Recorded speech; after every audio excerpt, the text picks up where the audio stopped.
अच्छा ठीक है, जाओ लेट जाओ।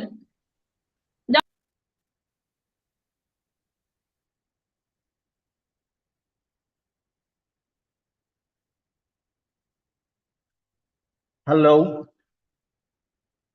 Yes. Hello and welcome to Seven Sentinels. This is Grand Master class and I am Peter Simon with you. Today we are conducting a grammar section. Grammar session. Yes, you heard it right. Grammar. Grammar is the glamour of a language.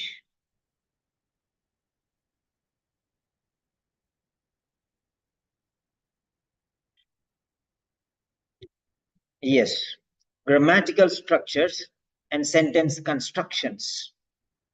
Keep your notebook ready and your pens also, because we are going to learn quality sentences, which are useful for both, not only writing, but also speaking.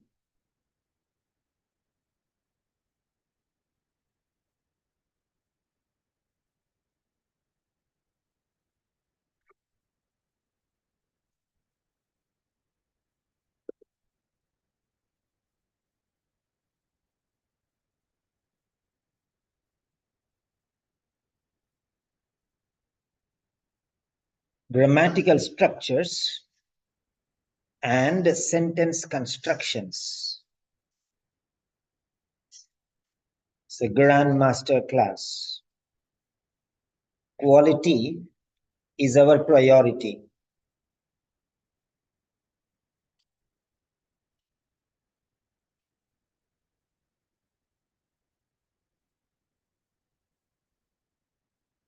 These sentences are for both writing and speaking.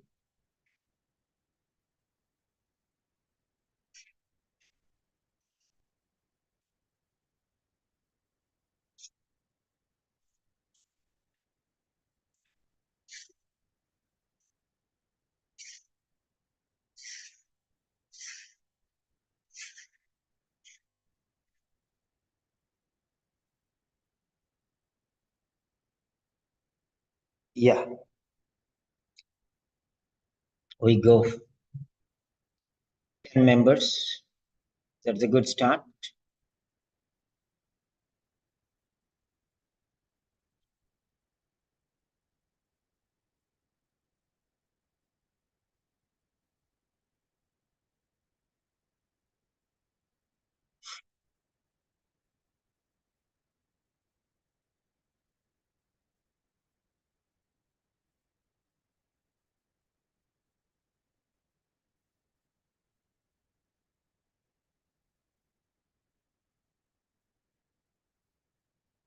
Yes.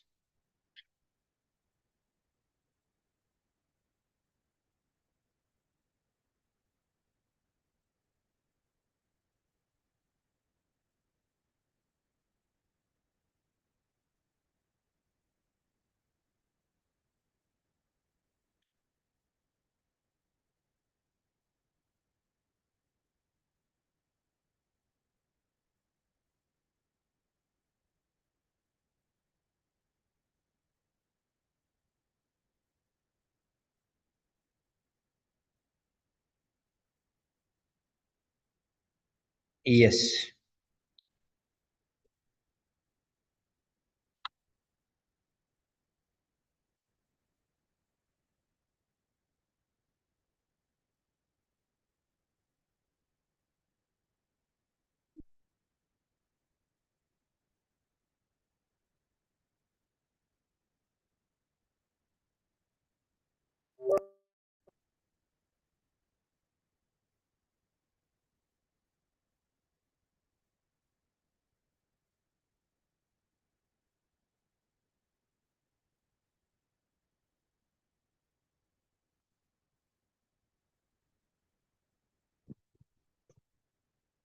Yes, here we start.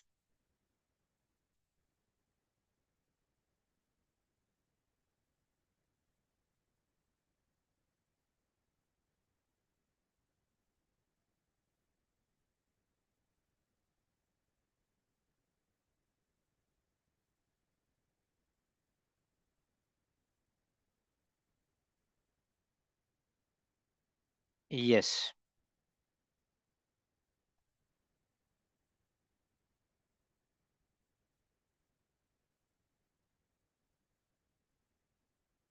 Yeah. All of you are requested to make the notes.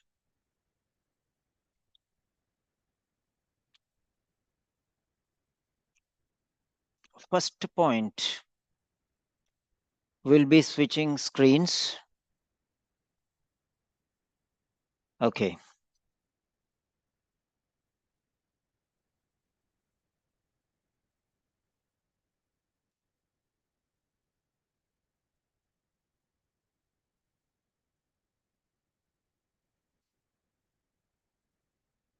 Right.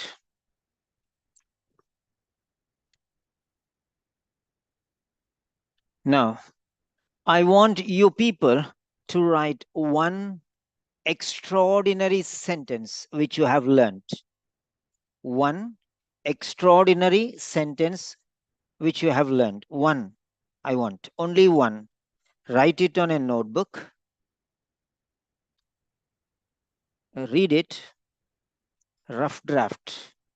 Then improvise that. Second draft.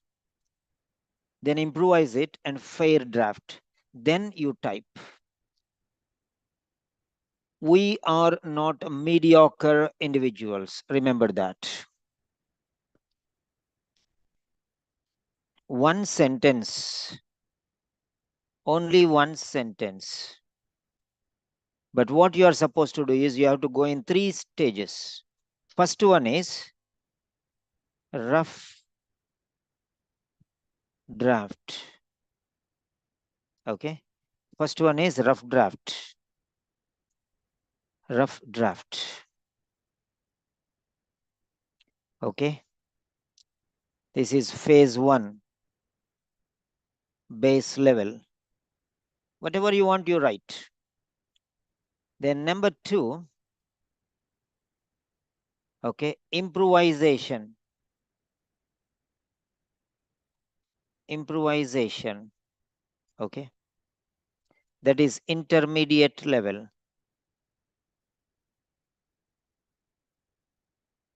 Then third stage is fair draft.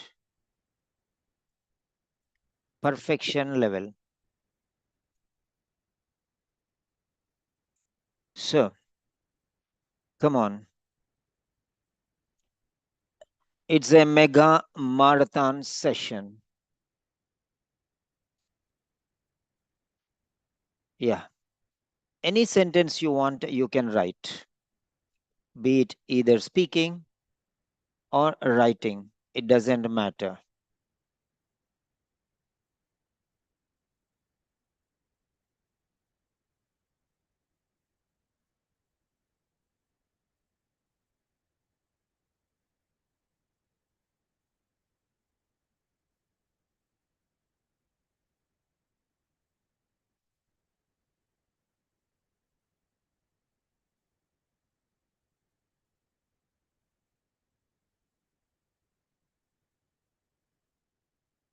The sentences that you are going to write today are going to be incorporated in your official OET writing test. The main test, definitely. Because everyone cannot write all the sentences, but everyone can write at least one sentence, and all these sentences put together are ours, collective possession. United, we stand, and divided, we fall. I repeat, united, we stand, divided, we fall.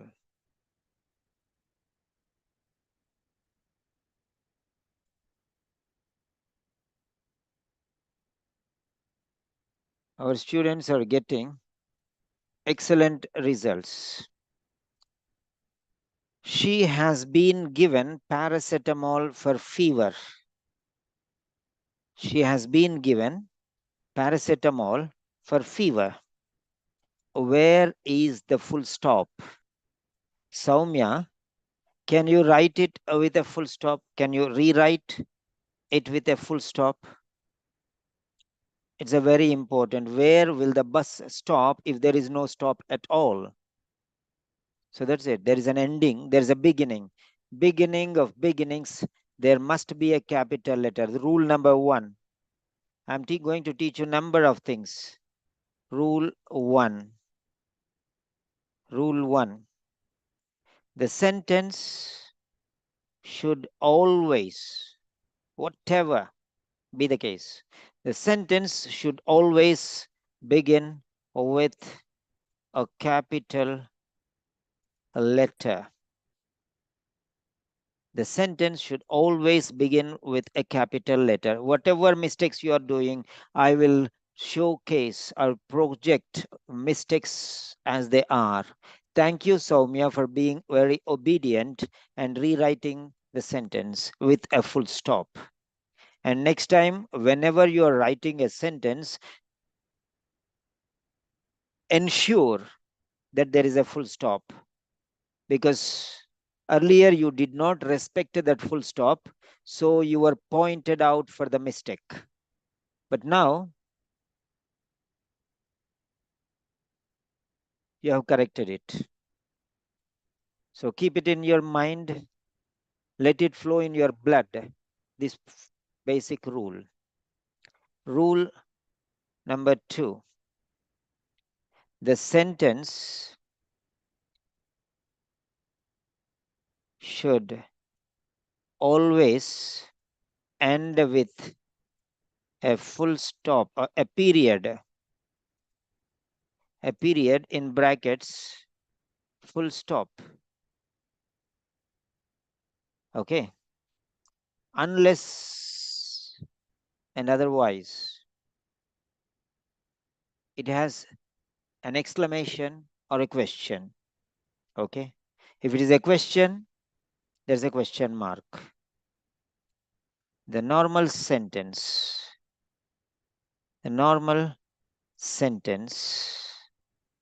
that is a statement.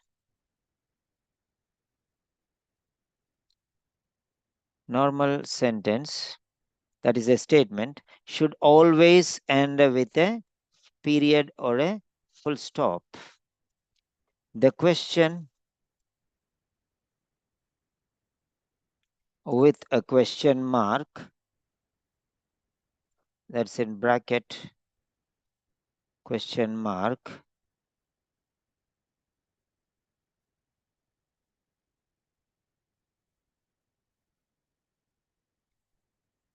and the exclamatory sentence, exclamation with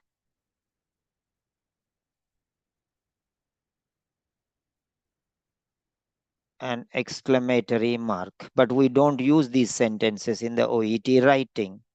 We don't put questions, we don't put exclamations. So there is no problem with that. Okay. Yeah. So that's it. So full stop is a must. Remember that.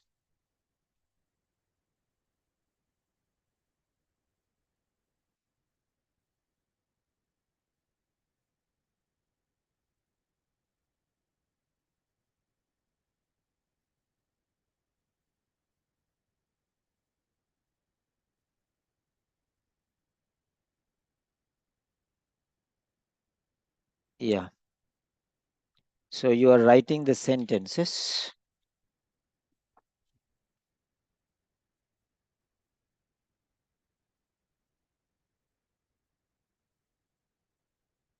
Whatever we are writing, okay,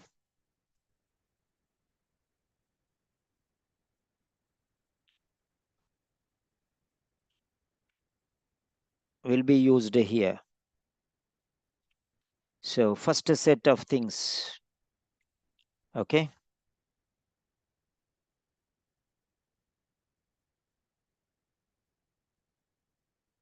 Yeah.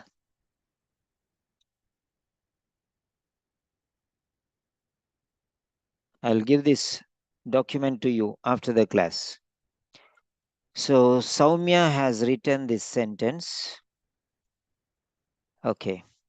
She has been given paracetamol for fever. So there is a problem here. What is that problem? There is no full stop. That's it. Okay. So the rule, the sentence should end with a period. That is a rule. Okay. Remember that. The next one. The 90-year-old man passed on. Passed on. What did he pass on? Is it passed on or is it passed away? Okay. Passed on what? Passed on means pass something on to another person. Passed away is a different phrase. So, and the word dictionary is showing you here. 90-year-old is wrong. It should be like this. So 90-year-old man. The 90-year-old man passed on or passed away?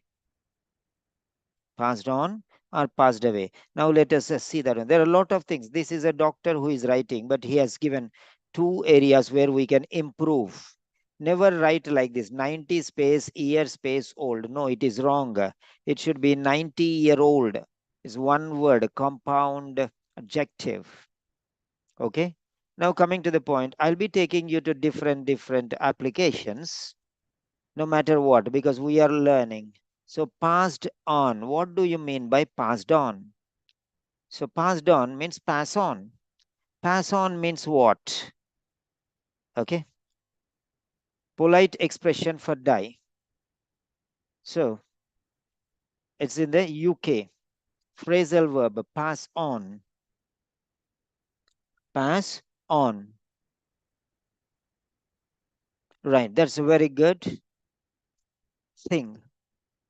Pass on, passed on. Polite expression for a die. It's important to remember friends and family who have passed on. Yes, here this is a phrasal verb, okay, which means a very polite saying for die. Okay, right. Actually, this is the first time I have seen. I have to accept. Right. Thank you for giving me a new phrasal verb, because I have referred to the dictionary for the first time for this phrasal verb. So pass on is a polite expression for die. Okay. Right. Okay.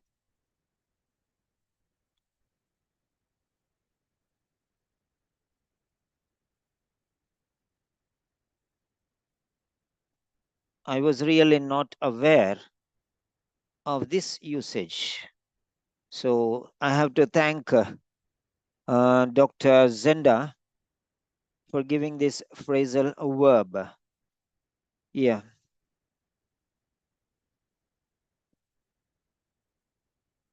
So, so I am used with this one. Okay. So what I knew was right, but what I did not know was pass on. Okay. So I had a question. What was it that he passed on? Yeah, that's an exceptional way of telling using phrasal verbs and idioms. So polite expression for die. So this is what I was thinking of, because I am aware of this usage, because in India we use this usage.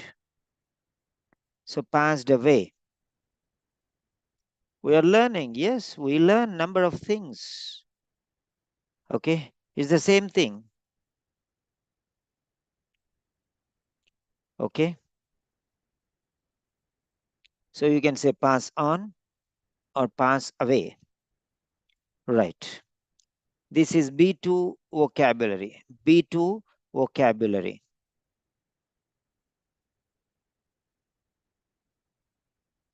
B2 vocabulary. Okay. And what about pass on? This is also B2 vocabulary. Yes.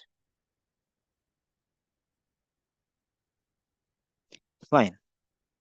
So you can write your own sentences. The 90-year-old man passed on last night at Korigza's State Hospital.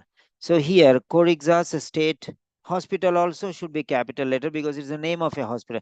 Individually, if the word hospital is there, you should write small letter. Yes. Individually, if you write, you should write small letter. But if you write with the name of the hospital, then you have to write capital letter. Okay. I went to the hospital, small h. I went to King George Hospital, KGH. So I'm showing you the difference. I went to the hospital. Yes, that's it. Full stop. There is no question of a capital letter. But I went to the King George Hospital. If we put there, you have to put a capital letter. That's it. So when the name of the hospital you are using, then H also should be capital. Otherwise, it's a small letter. Right. That's very good, Zenda. You have corrected your sentence. Thank you. So passed on or passed away, both are acceptable. I don't know if there is any others. Okay, fine.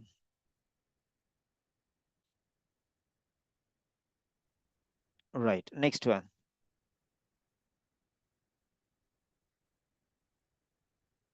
She has been given paracetamol for fever.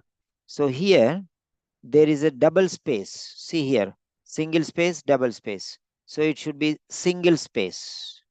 Between any two words, there should be a single letter space. That's all. So the rule is rule number 3.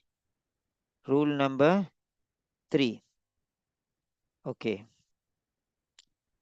right. Rule 3. Yes. Single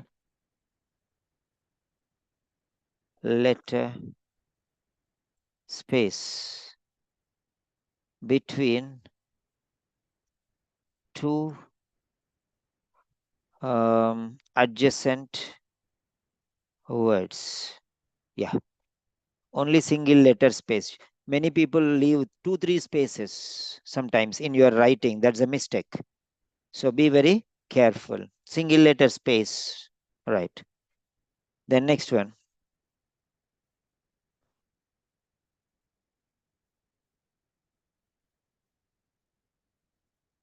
He was diagnosed with hypertension for which she was given. He was diagnosed with hypertension. Rani Khadija. He was diagnosed. That means a male person was diagnosed with hypertension for which she was given. Who is this she? His wife or his sister or his mother or his cousin, or who is this she? Now, why should she be given medicine when he was diagnosed with hypertension? You made a mess out of it. You confused with the gender. Now, what should I think? Is this a male person and you misused a he, or is it a female person? Sorry, is it a male person and you used a she unnecessarily, or is it she a female person? I don't understand what is his gender now. This is gender confusion. This is what number of students do. So gender confusion. case. This is a gender confusion case. Now, what do you think, Khadija? Okay, let us think the first one is right. So if it is he, then here it should be for which he was given. Okay, that's it. Yeah, be very careful. And here you can say she was diagnosed, then she. Now, what is your point of explanation here? You are projecting that you made a faulty sentence where you were not aware, or you're confusing the other person who is reading your particular sentence, and you're not allowing him to understand properly what you yourself want to communicate. Yes, of course. When you are writing itself, you have to be very careful. This is what many people do. You're not singled out. You're not the only one person here. Many people do this. If you use he, for which he was given, or if you use she, for which she was given, that's it. The next one, she, he was diagnosed. Let us take he only.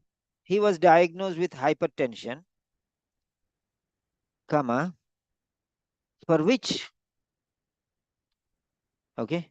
So for which, let us see the usage for which.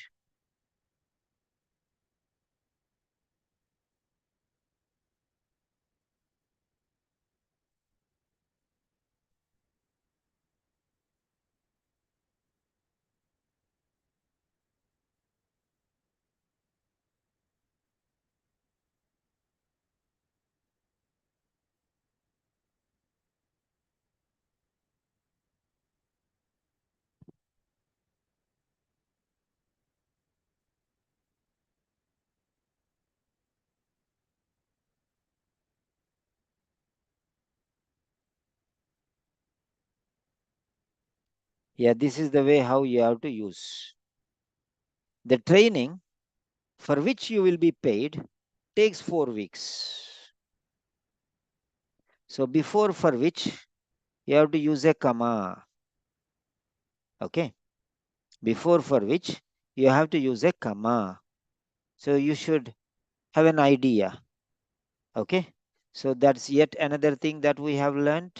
So here also, before for which, there is a comma, and there is another one usage also. Here also, for which, the picking of the fruit, for which work they receive no money, takes about a week. So before for which, there is a comma. That's it. So whenever you are using for which, you have to put a comma. Okay, right. So that's what I put here. For which he was given 10 mg. So 10 mgs, put a space after 10. 10 is separate, mg is separate. So put a space, milligrams separate. Okay, 10 space mg. Okay, now let us see this one. How will we write this one?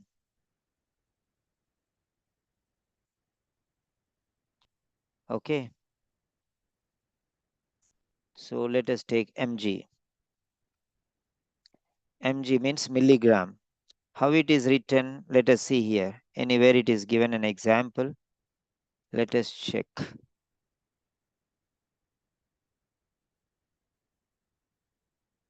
So example.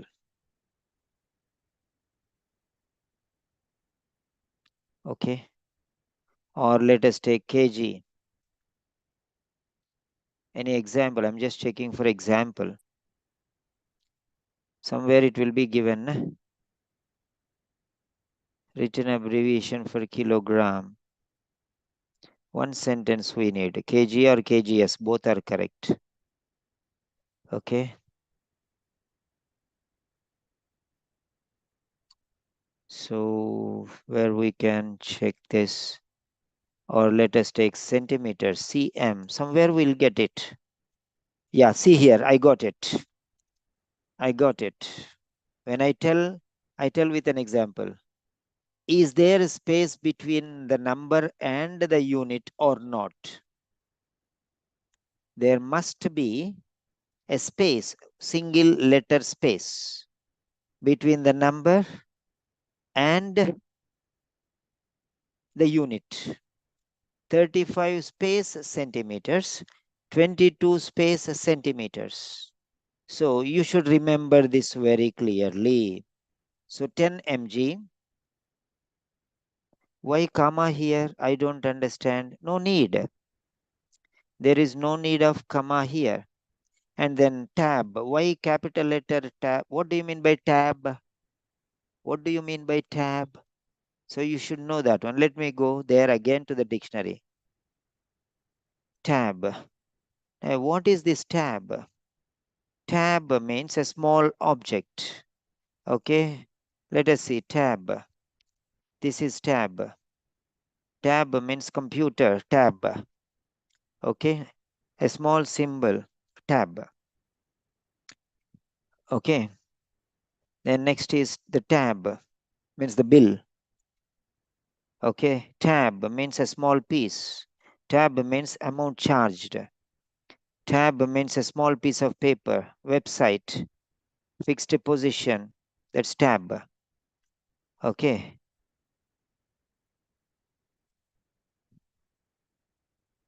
Yes. Tab. Tab something passive. To put tabs. Okay. Here tab. So tab. What is tab? What do you mean by tab? Dictionary is not showing anything tab. Or dictionary is also not showing anything tab. And what is this tab?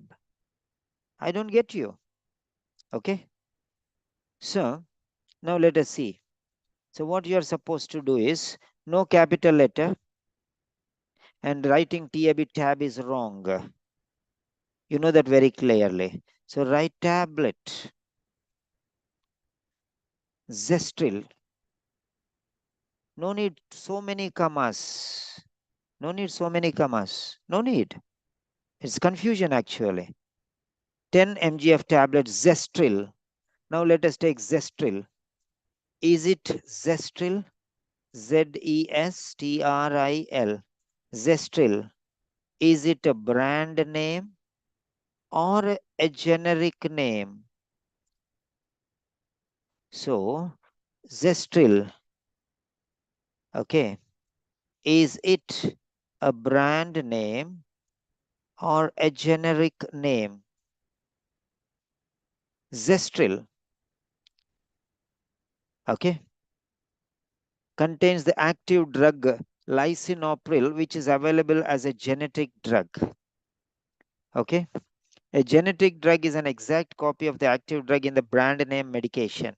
The generic is considered to be as safe and effective as the original drug. Okay, now is there still a brand name? Lisinopril. Lisinopril is an angiotensin converting enzyme. That's the first choice medication used for lowering blood pressure. It's also approved to treat symptoms of heart failure and also to lower the risk of death after a heart attack. So lisinopril. So what is this? Is it a brand name? I'm not clear still. Any doctor? If you know, just let me know. It's not mentioned here. Okay. So let me ask. Brand name of Zestril.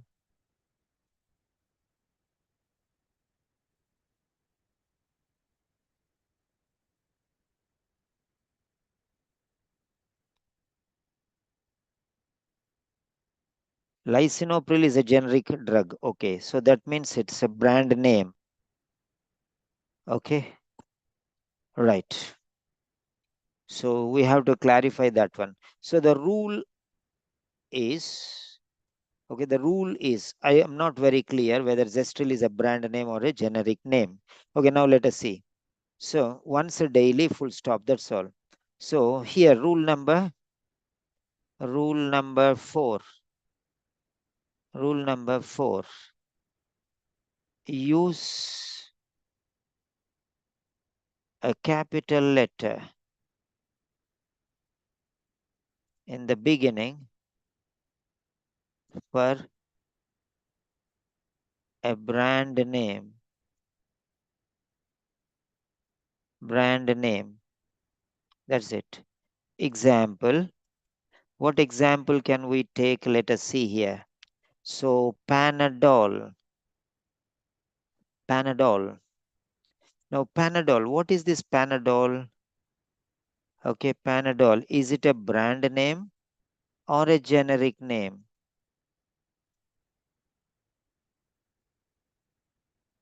Yes. Generic name is paracetamol and the brand name is Panadol. So Panadol, all these are capital letters.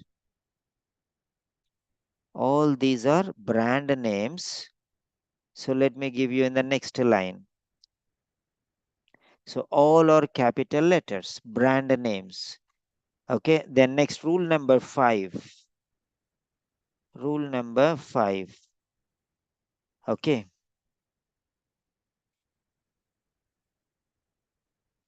Yes, rule number 5 is the opposite of it.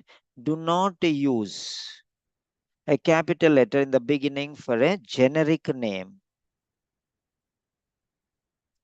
Do not use a capital letter in the beginning for a generic name. Now let us take the example, that is paracetamol. Here they gave capital letter because it is beginning here. That's why they gave capital letter. Otherwise, no capital letter. No, see, Panadol, codeine, all these small letters. But here in the beginning, no, so they put a capital letter. Otherwise, no capital letter. Okay, no capital letter. See here, no capital letter. Okay, paracetamol, no capital letter. You are not supposed to use capital letter for paracetamol. Okay, yeah,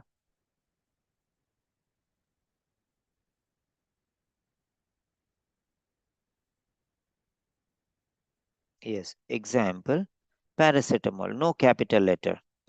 So I hope you got the confusion clarified. So rule number 4 and rule number 5. Right. So that's very good. Next. Yeah. So there we are. So now tell me, are you clear? Are you clear with how to write capitals for a brand name? And yes, small letter for a generic name, generic drug. You're supposed to use small letter, and for a brand name, you're supposed to use a capital letter. Yeah. So is that clear? So if you have any doubts, you can message. Otherwise, we are moving forward. Now write one more sentence. Write one more sentence.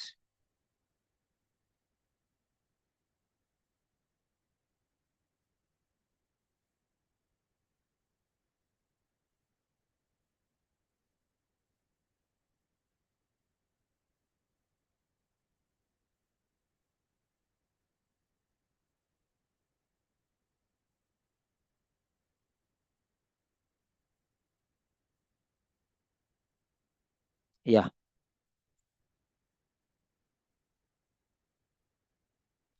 Write one more sentence, please. See that there is a capital letter in the beginning.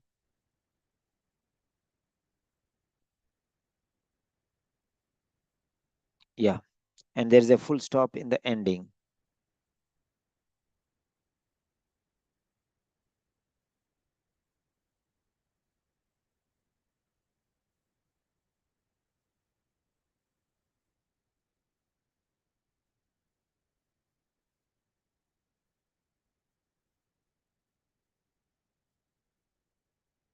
You can invite your friends.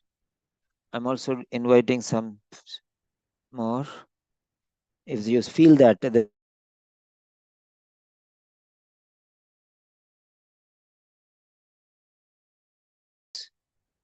yeah, these are very, very important if you consider. Okay, note them down, write them down, all the rules which I have told you. You can use them.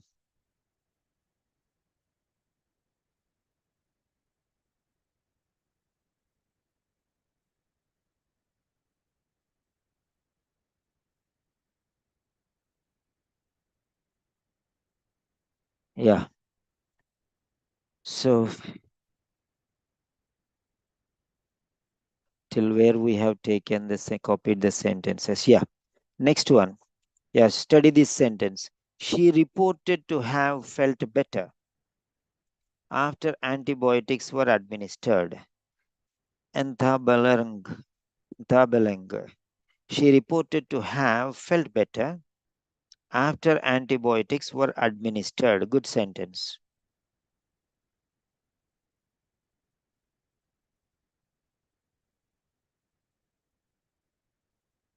She reported to have felt better. She reported feeling better. Simple, na? Simple. To have felt better. She reported to have felt better. Something like incomplete feeling. I want to go, like that. I want to feel better. She reported to have felt better. To have felt. Did she not feel better? Only she felt it. She wanted to feel better, or she felt better. Okay. She reported feeling better after antibiotics were administered. So that is the best option. She reported feeling better after antibiotics were administered. Okay.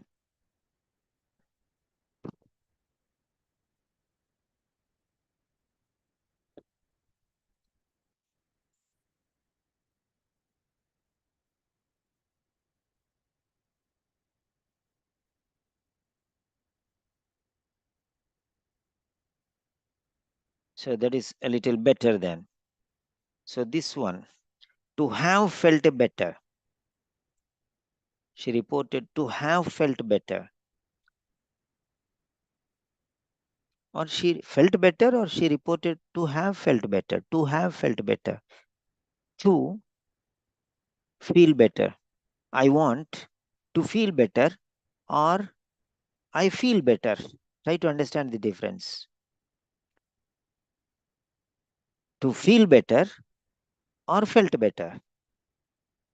I want to feel better, or I feel better. Okay. So little care there. Next. So rule number 2 I have given here. Yeah, we are going to the next point. Rule number 2 onwards. Okay.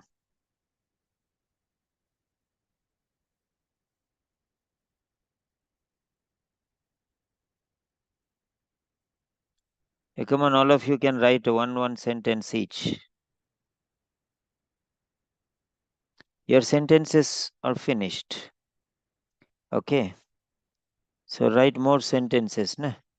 If you do not write, what will I explain? Yeah.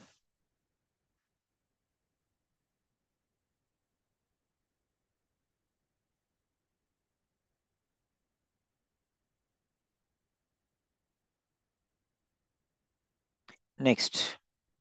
This is my sentence. Okay, rule number 2. Dr. Zenda, the 19-year-old man passed on last night at. Yes, that's finished. Correction. A 3-year-old girl, same thing. It should be a small letter, not capital letter. Year, small letter. Why capital letter? In the middle of the sentence. So that's it. Why you are using capital letters everywhere? Jasmine Fiola. Jasmine Fiola Curuses. Why are you using capital letters? Number 1, number 2, number 3, and number 4. You're not supposed to use capital letters everywhere. Okay? A 3-year-old girl was diagnosed with ADHD. Now, ADHD, yeah, that's fine. But this is called a note form. This is called note form. When you write short notes, you use abbreviations. But when you write a letter or when you speak, it's better. So, note form. Avoid informal letters and formal or official talk, formal discussions. Avoid a note form. And what is this ADHD? What is this ADHD? Yes. Somebody help.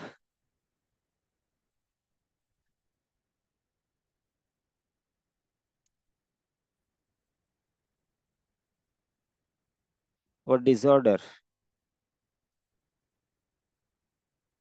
ADHD. Somebody type, please. Attention deficit hyperactivity disorder. Okay. Yeah, why should we trust Dr. Keval? I don't trust myself. So how will I trust you, Dr. Keval? Maybe you made a mistake. I don't know, no? Okay. Chance is there, no? Okay. Attention deficit hyperactivity disorder. Okay. Maybe I told him, I did not say attention deficit hyperactivity disorder. Yeah. Attention deficit hyperactivity disorder. No capital letters. Yeah, that's very clear here. ADHD. So you can write like that here.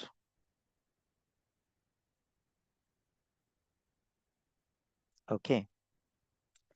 So attention deficit hyperactivity disorder. Okay, fine. So rule number, which rule now? Rule number 3 or 4, 5? Rule number 5 over. So rule number 6. Rule 6. Rule number 6. That's already I have told you here. Okay. Note form. Avoid informal letters and discussion. So this is the point.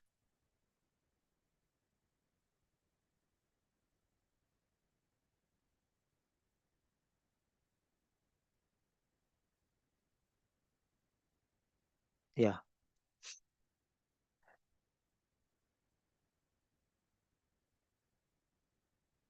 Okay.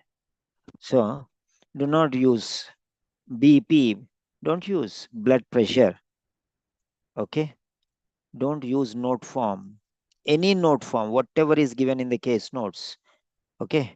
Whatever is given in the case notes. Avoid as far as possible. Right.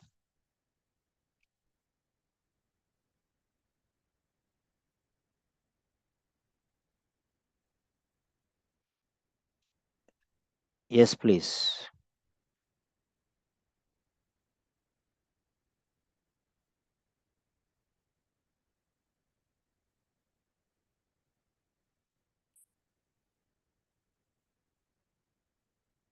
Yeah. So, a 3-year-old girl was diagnosed with attention deficit hyperactivity disorder. So, let us go to medical dictionary, whether there is a hyphen or not. We are not done with this yet. Okay. ADHD. Medical term. Expansion. Okay.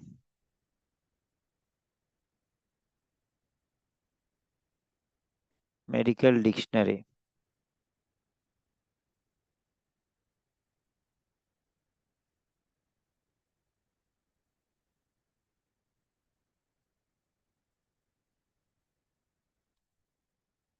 Okay, both are accepted. Let us take like that now. So, medical dictionary.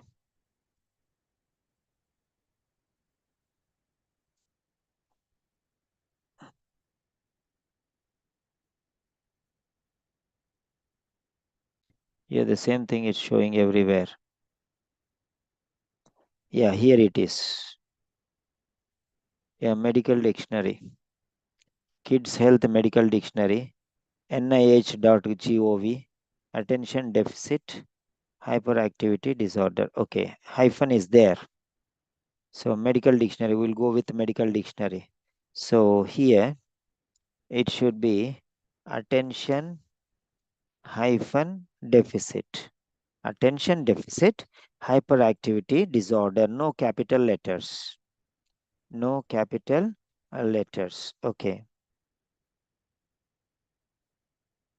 Right. Next, Keval Shah. Is there a capital? Yes. Is there a full stop? Yes. That's good. She has been prescribed. She has been prescribed with is not required. She has been prescribed pills. She has been prescribed medication. With medication, no. With pills, no. She has been prescribed progesterone only pills for irregular menstruation. Okay. Progesterone only pills. Is this double hyphenated or only progesterone only pill separate? So let us see that. Okay.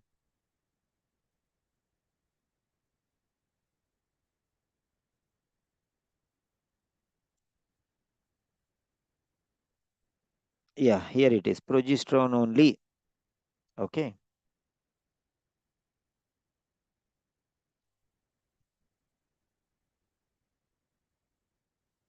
Okay.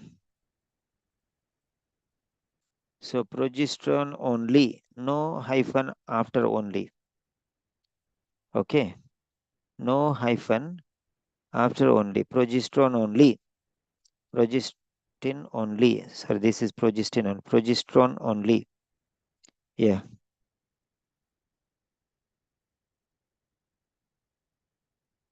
Yeah. Progestin only. Or progesterone only. Yeah. So you can see here progesterone only pill. This is how you have to write. Okay.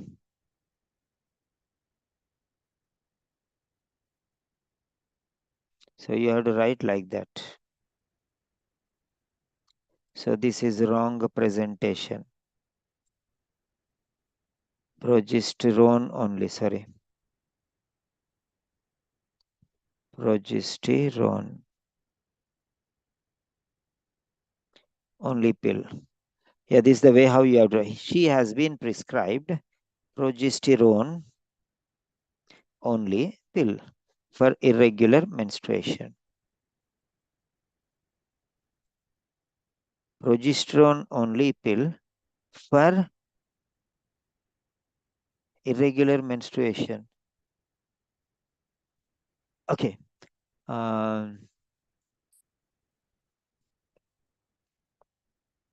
Yeah, fine. Next, Dr. Rani. Are you there? Yeah, Rani Khadija, I think. Okay. This is Rani is different. Rani Khadija is different. Okay. Fine. So, Rani, you did not put capital letter here. Why? Huh? And at the end, you have to put a full stop, not an exclamatory mark. And here, double space. No need. She was prescribed antibiotics. Not with. She was prescribed antibiotics. She was prescribed, or with antibiotics, she was prescribed an injection. With antibiotics, she was, with antibiotics means in addition to, with means in addition to, she was prescribed antibiotics, after which there was improvement. Okay. And after, otherwise you have to say, and after that, she showed improvement. She was prescribed antibiotics, and after that, she showed improvement. Okay.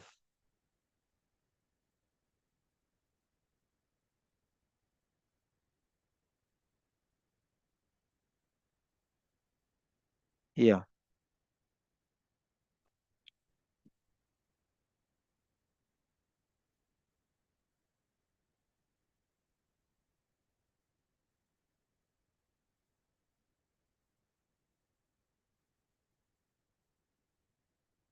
Okay. Right. Next one, Sukhwinder Kaur. Mr. John. Nowadays, no need full stop. If you put also, okay, no problem. Right. Mr. John is an 83-year-old man with a 3-year history of dementia. Very good. Mr. John is an 83-year-old man with a history of 3-year history of dementia. Good. Correct sentence. Yeah, that's fine. So far, so good. Any other sentences?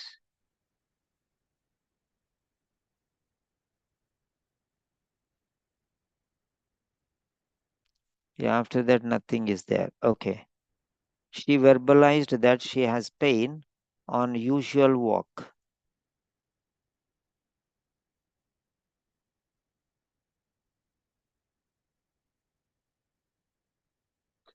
Feelings better.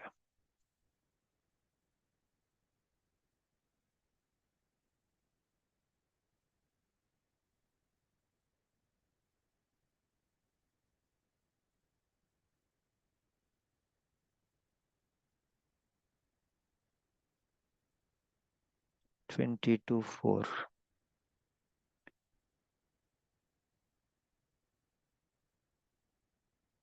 Yeah, Keval Shah.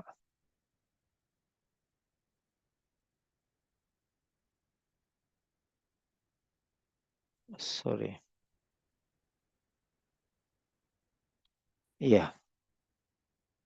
So attention deficit hyperactivity disorder. Okay, fine. So, all right. Okay. Attention deficit hyperactive disorder. Okay.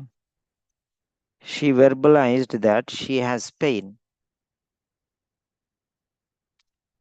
on usual walk. Where is the full stop? On usual walk or while walking? Usually. She verbalized that she has pain while walking. That's enough, right? Okay.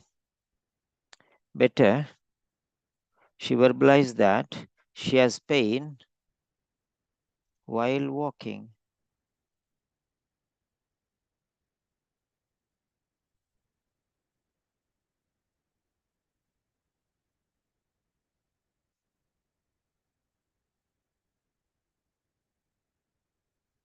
Usually while walking.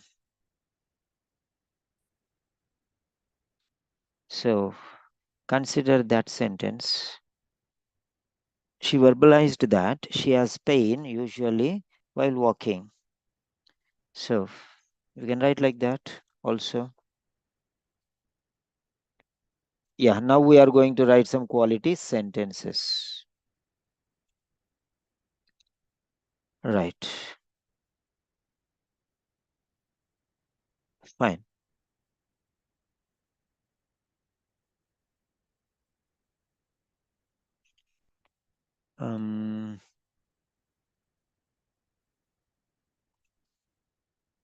let us take some official notes. And then based on that one, we'll show our improvement.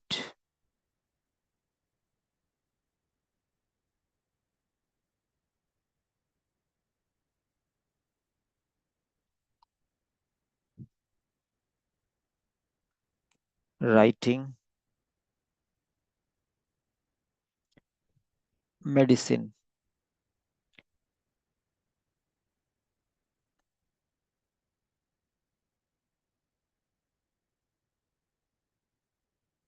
Yeah.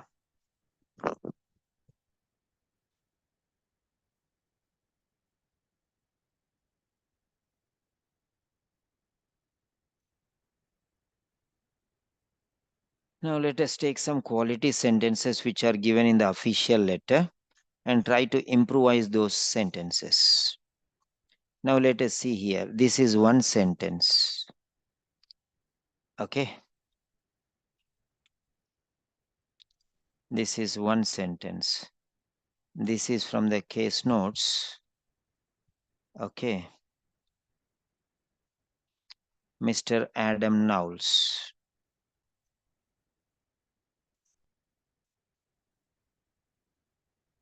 Okay.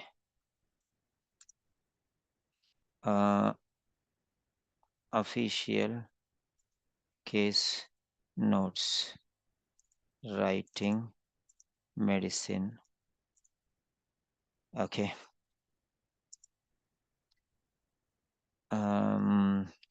Task number 4. Online task 4. Okay. Right. From here we are taking the sample sentence.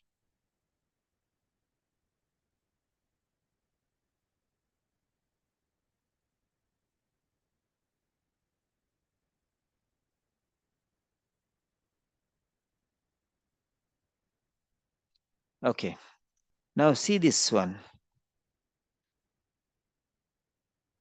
A 68-year-old retired management consultant. So this is the style.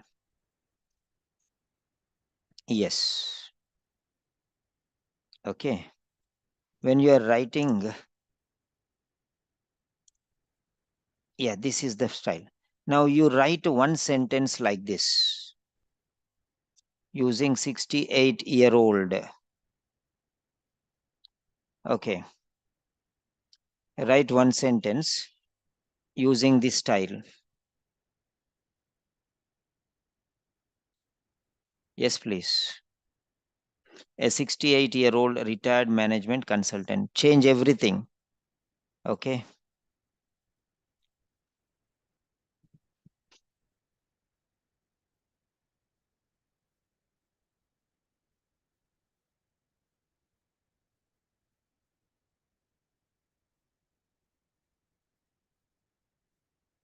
How to write age in this way. So you can write like this. Example, an 87-year-old an 87-year-old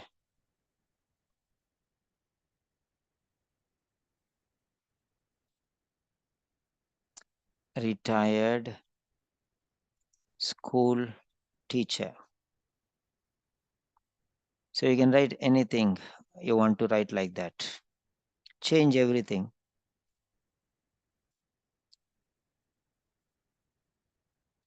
When to use a, when to use an. 80, so an 80. 68, a 68.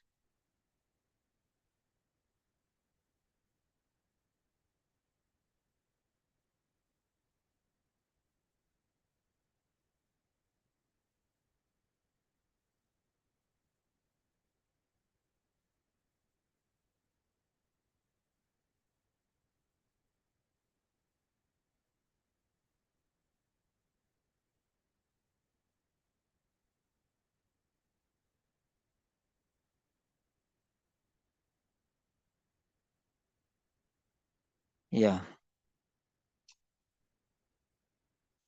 Write down your sentences. So this is one point. Whenever you write the age in this manner, 68 hyphen year hyphen old. Okay. Or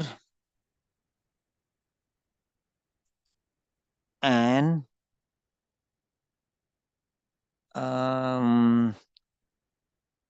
8 hyphen week hyphen an 8 week.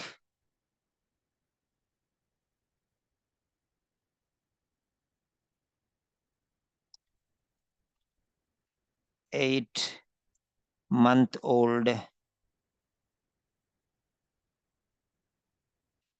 an 8-month-old boy.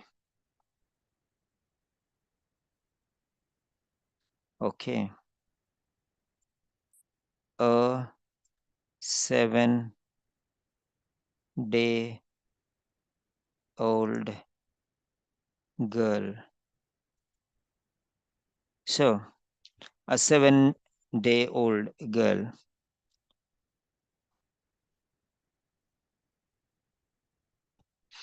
So like that, you can write your sentences.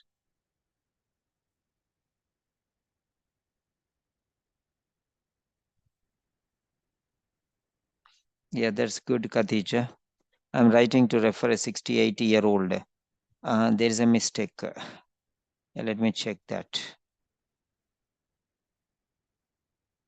Let me check that. Okay, 2 people have given sentences. Let us take those things. Yeah.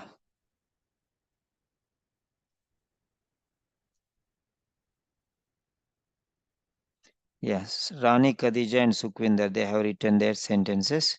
So let us check them. I am writing to refer a 68 hyphen. This is wrong.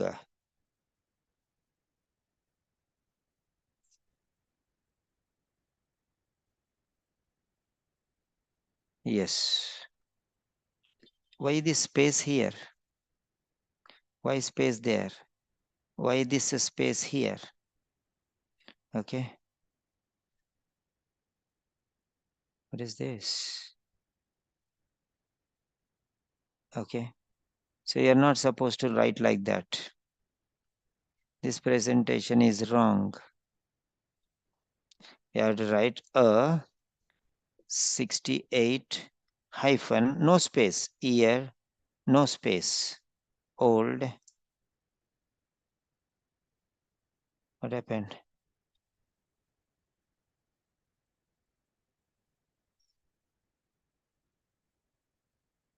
Yeah, a 68, sorry, hyphen. You should not leave a space here. Year, hyphen, no space again, old, retired school teacher. School teacher is one word actually. Okay. School teacher is one word. Okay, no problem. He requires your assessment and evaluation following his discharge today. Okay, Mr. John, an 80-year-old retired manager, comma.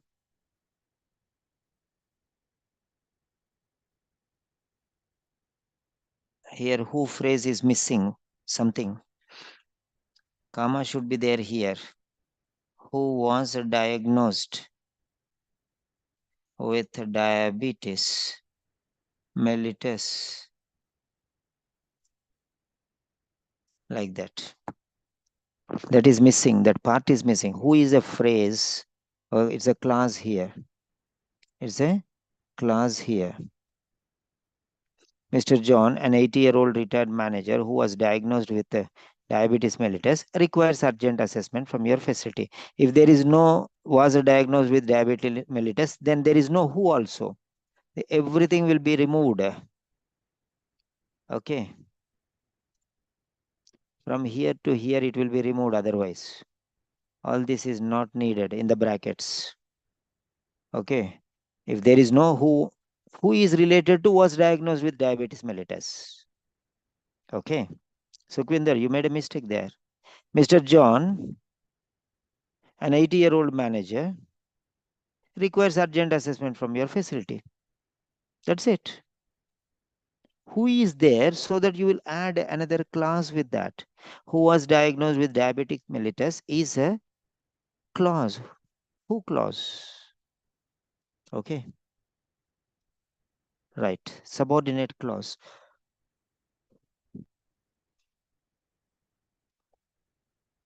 Right. Careful. Next.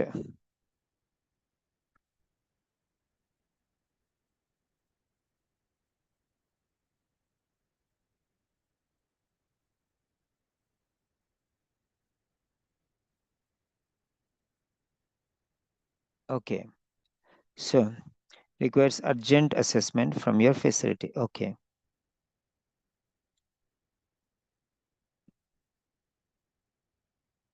Right. Dr. Zenda.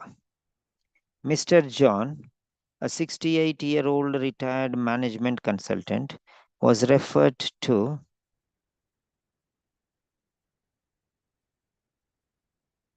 Indian. Which Indian?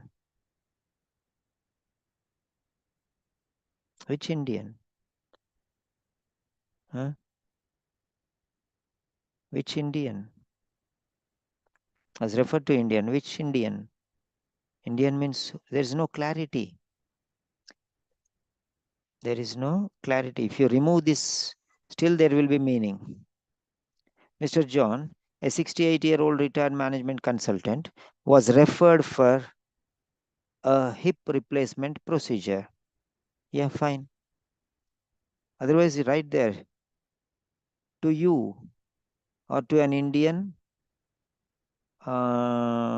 surgeon, something you have to write. Indian means which Indian?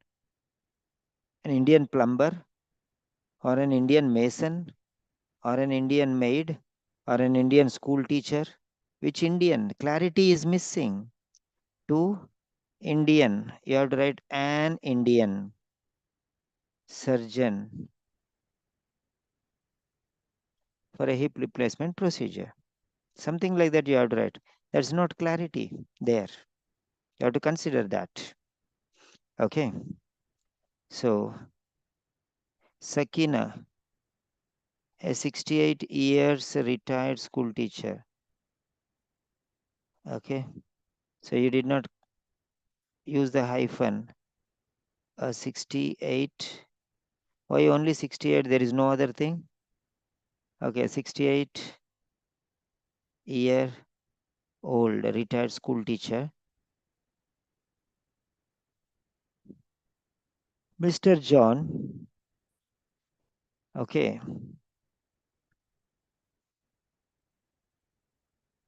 So whenever the name is there, you have to take it to forward here.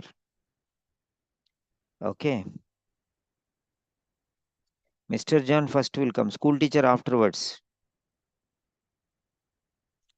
Okay, Mr. John, when your name of a person is there, okay, then name should come forward. Name is more important. Nah? Okay, right. Mr. John, a 60-year-old retired school teacher, requires consultant management. I'm not very clear. No need of who here actually. Hmm? And no full stop here. Okay, there is no use of who here. Actually, in this sentence, there is no use of who. Otherwise, you have to write like this. Mr. John, a 60-year-old retired school teacher, who, if you want to use who was diagnosed with asthma, comma, requires, or you can say who has signs and symptoms suggestive of asthma, requires a definitive diagnosis and expert guidance. Okay. Who was diagnosed, you can say. Already who was diagnosed. Here we already wrote who was diagnosed. So we'll write a new style. Who has signs and symptoms suggestive of asthma, comma,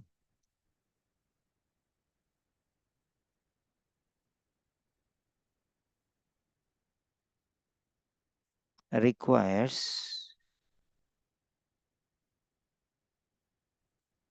a definitive diagnosis and expert management or expert guidance.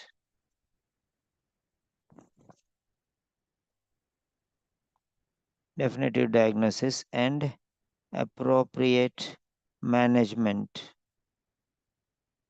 Like that you can write.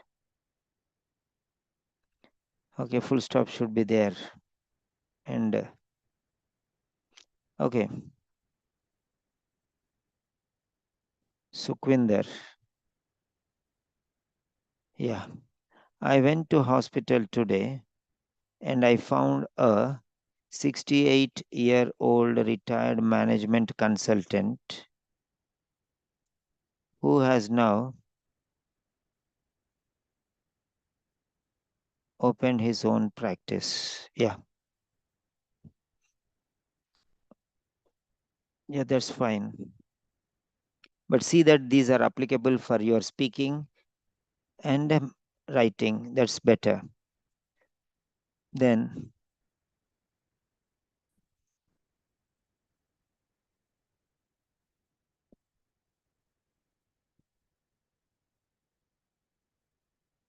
yeah. Now let me give you some more sentences. Yeah.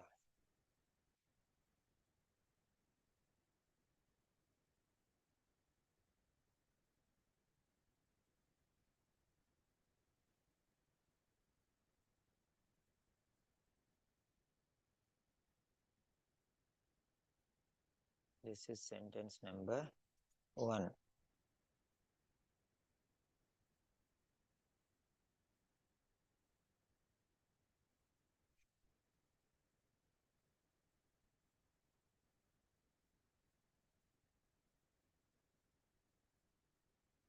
Okay.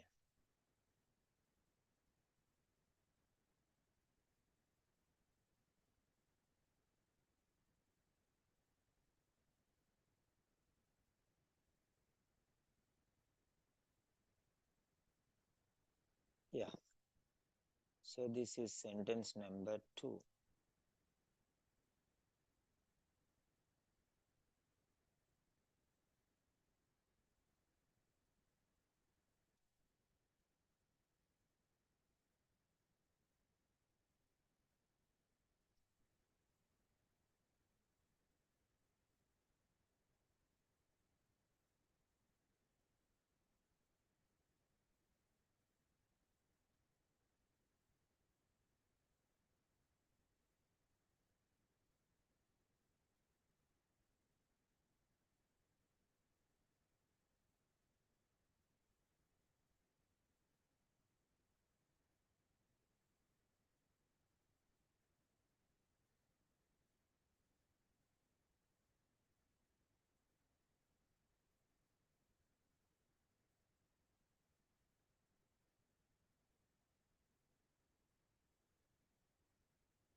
Yeah.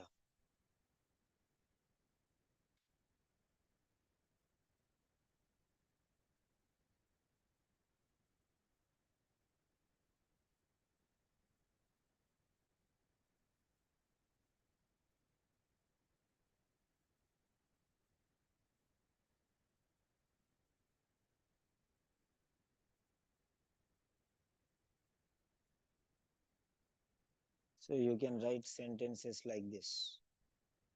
How to improve the sentences. So 4 sentences. Mr. Knowles has lost 2 kgs. Space should be there. Over the last 4 weeks.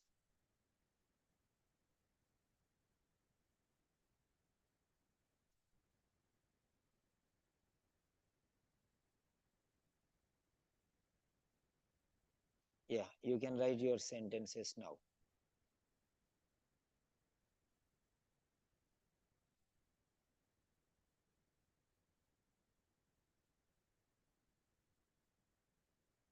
So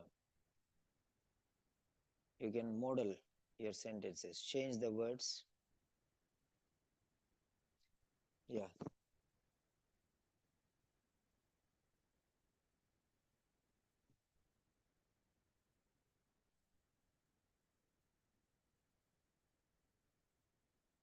She is being referred under your expertise now. For your expertise. Okay. Try to make sentences like this. Over the last. Over the last. Try to use during the last. Over the last. Style.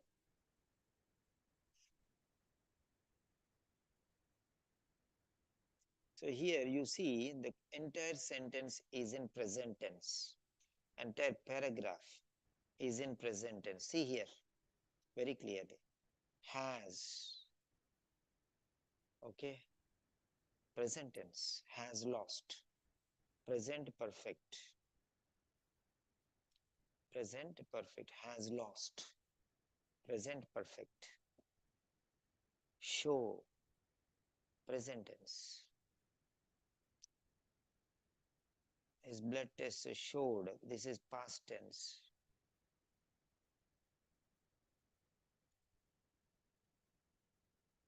His amylase was also raised.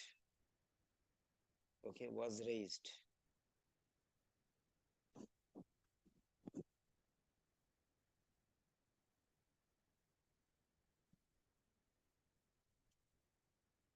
Okay. So you see, has lost, show, showed, was raised. So you can see there very clearly. Next, presented, past tense. Okay, had not resolved, past tense. Had, past tense. I prescribed, past tense. In this, everything is past tense, you see. And asked, past tense. Today, when you use the word today, then it should be present tense. Okay. When you say today, okay, this is the symbol there. You are using present tense. Okay. So started with today. So everything has become present, has not improved. So try to, he first presented a month ago, means past tense. I'm trying to show you the points. When he used a month ago and when he used today, there's a difference. Last 4 weeks, over the last 4 weeks, means till now. Present tense. Okay, present tense. So why we are using present tense and why we are using past tense?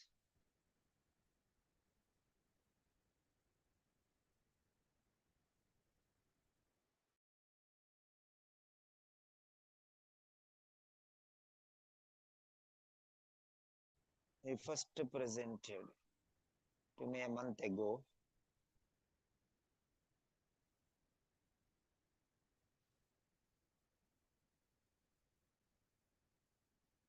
giving you different types of sentences.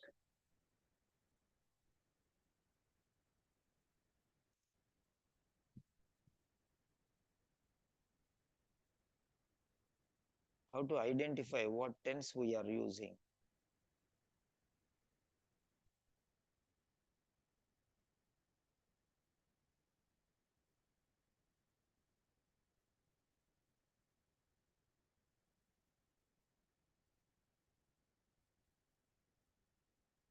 Hmm.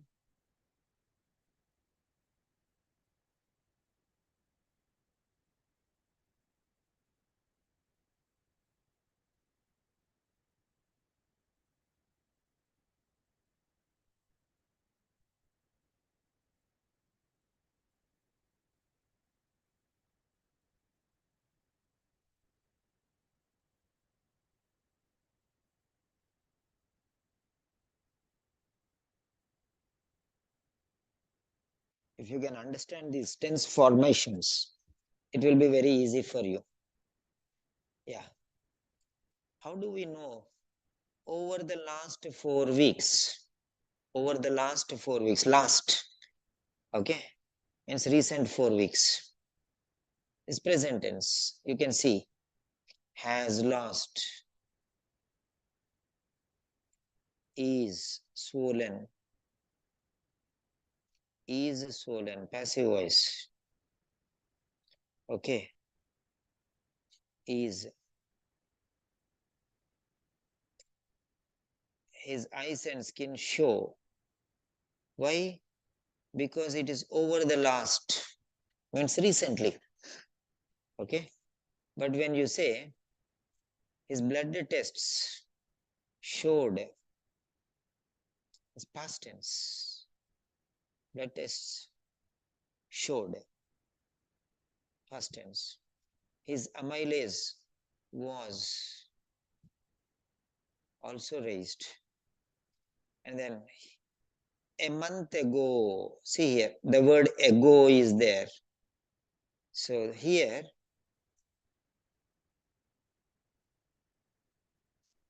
so this is the danger zone. Okay, danger zone, a month ago. When you say a month ago, then it should be past tense. The word ago should be past tense. It is presented.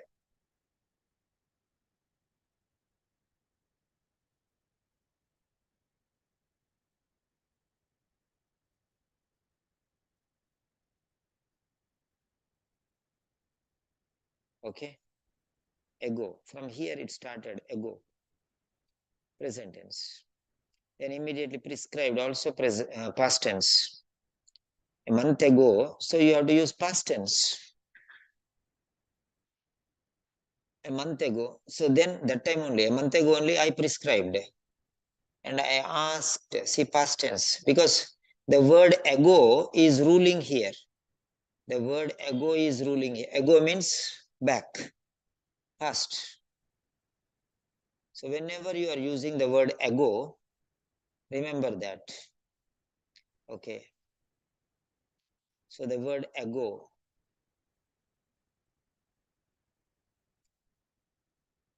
it denotes past tense.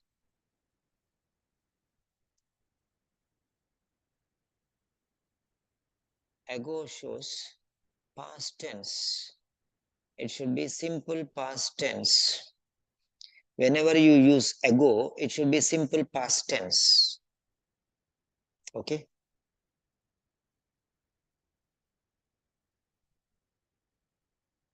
Remember that. That is the rule. Okay, next, today. When today is there, and you are using the word today,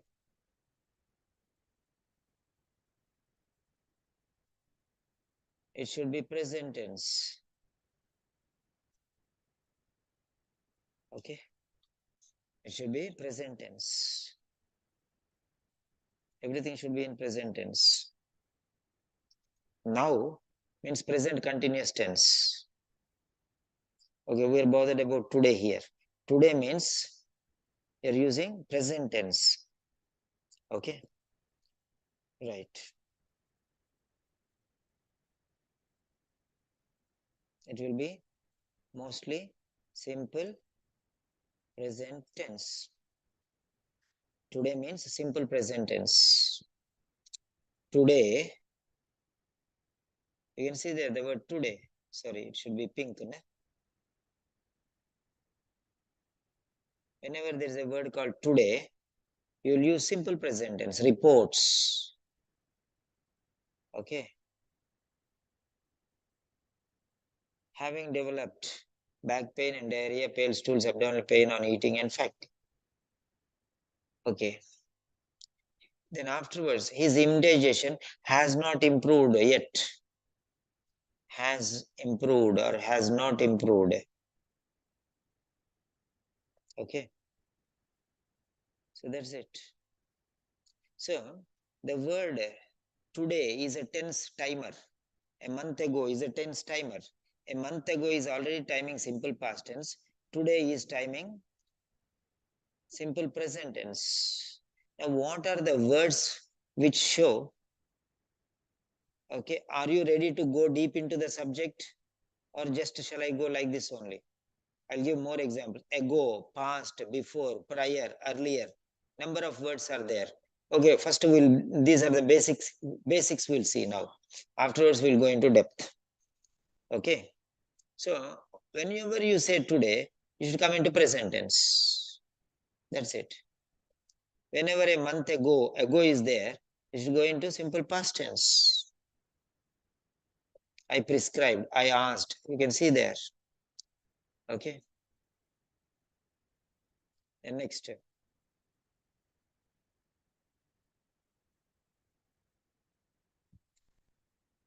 how to write the sentences is very, very important.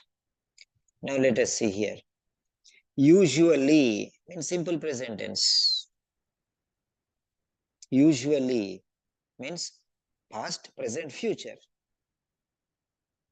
Usually is the key word here. Okay.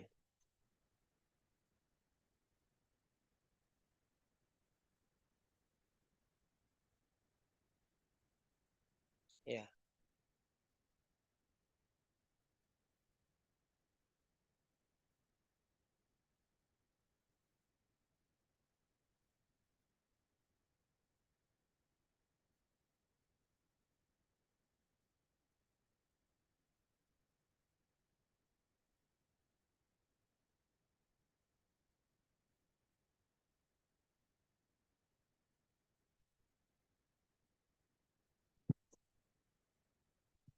Yes.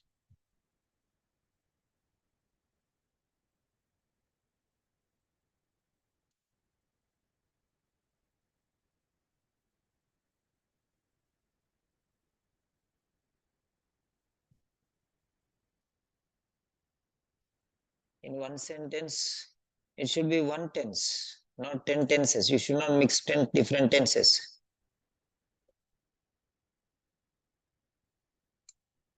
Yeah.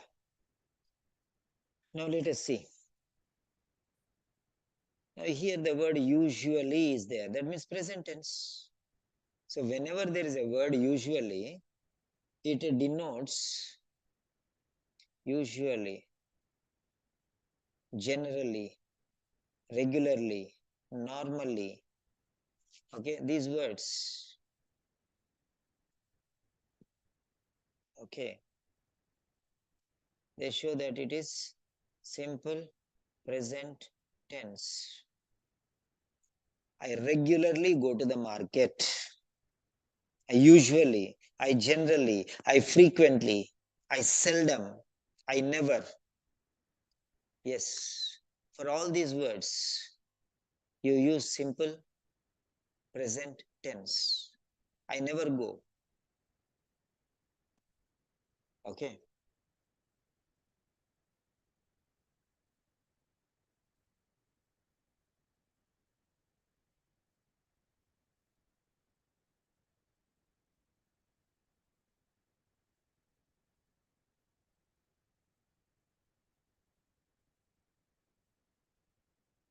Okay.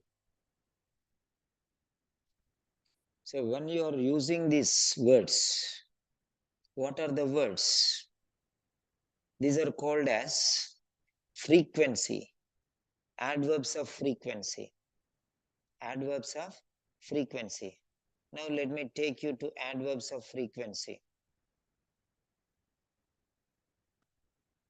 Let me take you to adverbs of frequency. You just type the words adverbs of frequency.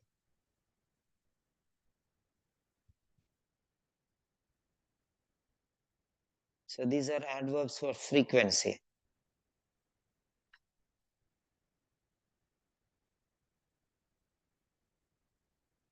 Okay.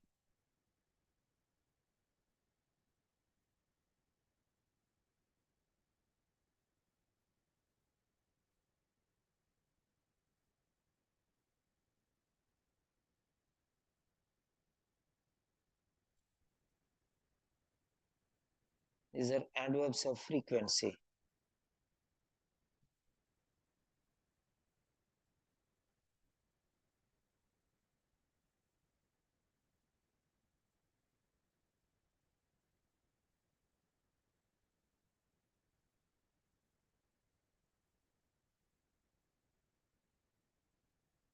So always, never, usually, sometimes, seldom, frequently, regularly, often. Write down the words, please.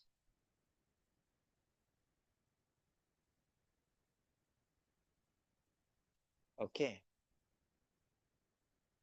Yes. So the words are always. Okay. Usually, normally, generally, often, frequently, sometimes, occasionally, seldom, rarely, never. These are called adverbs of frequency. Adverbs of frequency. Adverbs of frequency.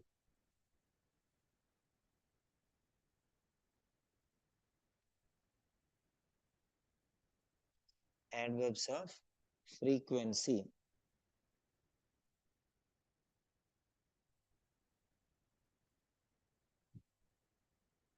So that's it. So whenever you use these words, whenever you use these words, okay, you use simple present tense. I usually come, I normally swim, I often spend, I sometimes play. I occasionally eat a vegetarian food, non-vegetarian food. I seldom, means very, very less. Okay, you can see this.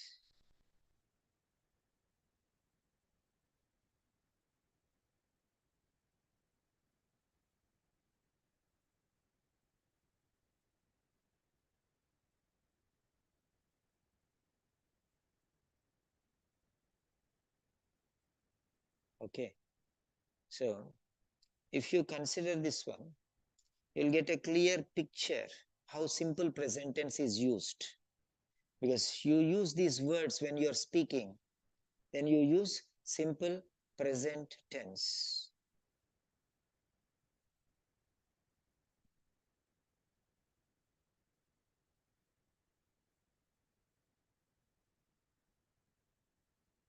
Okay.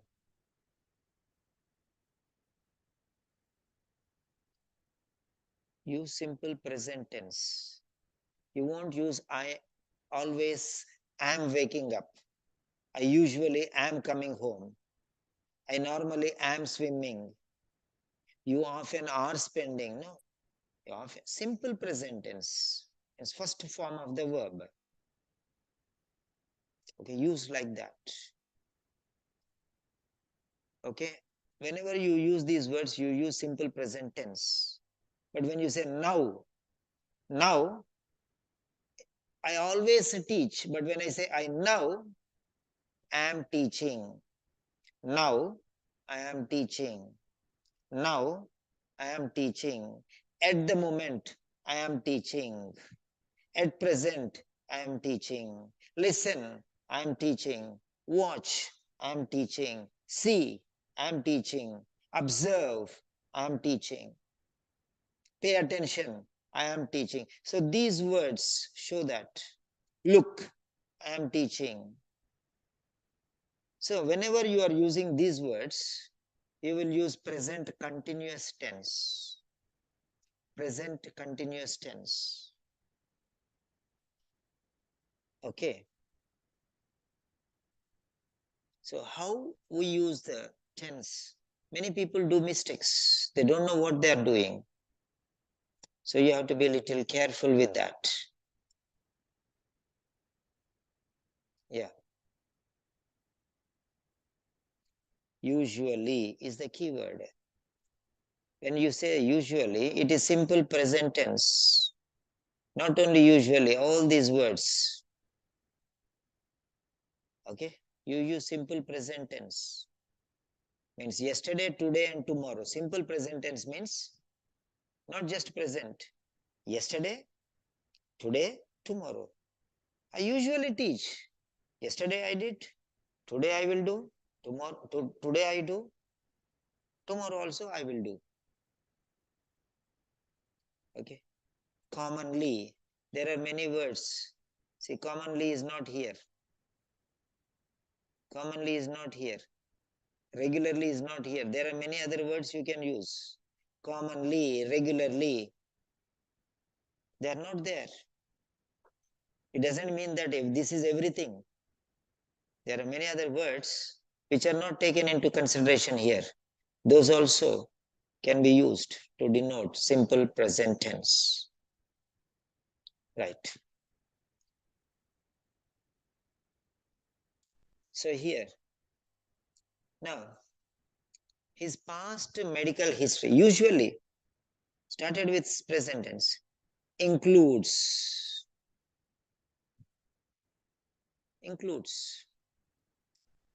So usually in pink. Usually in pink. Usually in pink. Okay. Then next, he drinks. Usually only. These are all under category of usually. That's it. Mr. Knowles is usually fit and well and is a non-smoker. So simple present tense is.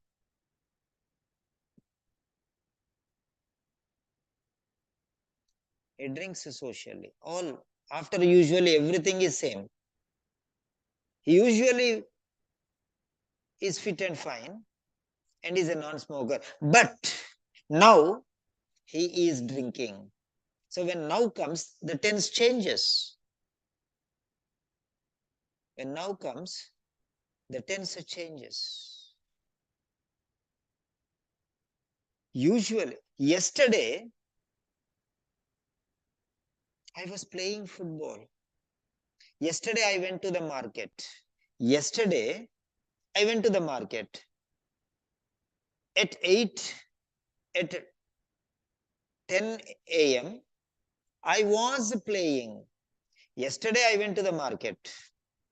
But particularly time is given. At 8 a.m., I was playing football, present, past continuous tense.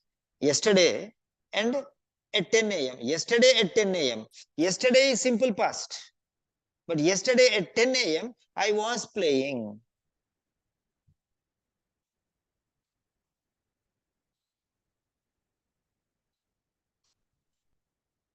Okay.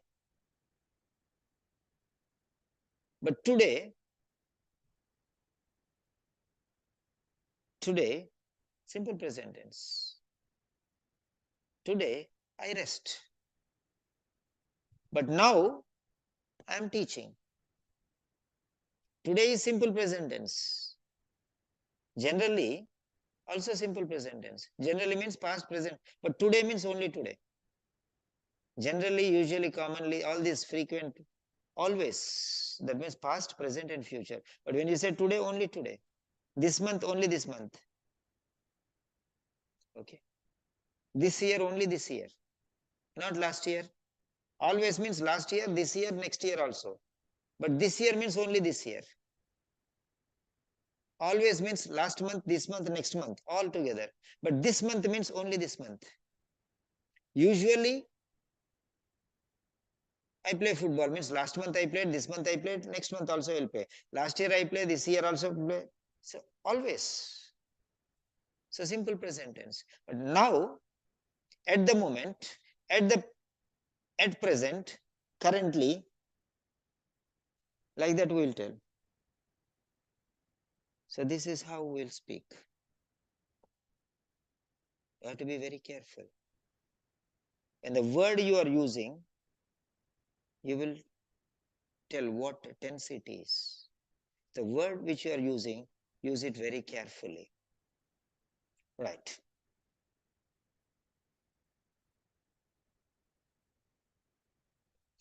Now next. I would be grateful. I would be grateful if you could see Mr. Knowles. So would is future. I would be grateful. That means you're talking about the future. If you could see is future. Would be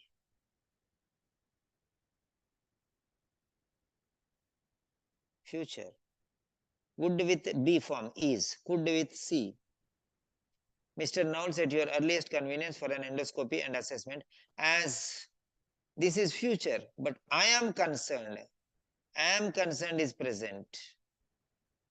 This is present. I am concerned. I would be grateful to you in the future, but I am concerned about it now. I would be grateful tomorrow after you see him. I would be grateful if you could see Mr. Knowles tomorrow, day after tomorrow, or the next week. That is future. Because I am concerned now. Not I will be concerned means future. I am concerned now. Now I am concerned, not tomorrow or day after tomorrow. Now I am concerned. Okay. I am concerned, present tense. Then, I have discussed, present tense. So, these many sentences we have seen now. We understood what is a tense and how it goes. Yeah. Now, I want you to gauge how our lecture, is it going above your heads or am I clear enough? Is this lecture useful for you? Are you really gaining some benefit? What is the impact of this lecture on you? From now onwards, every day I will take one particular tense and I will teach. So give your comments, please.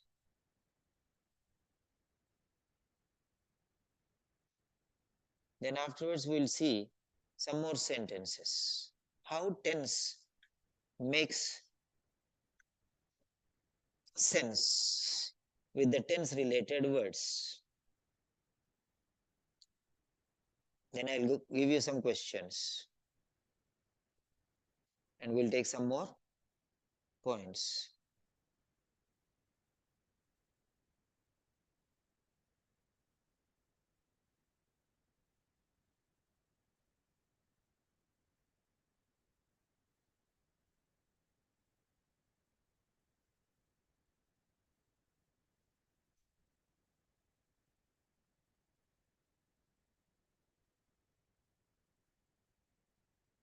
Write down your sentences. How you feel. Give me a feel that these are useful. If you make me understand that these are useful, then I'll give you more of such sessions. Gradually you will improve. Otherwise, what happens? If you feel that it's not important, then you can message me so that I can avoid these things.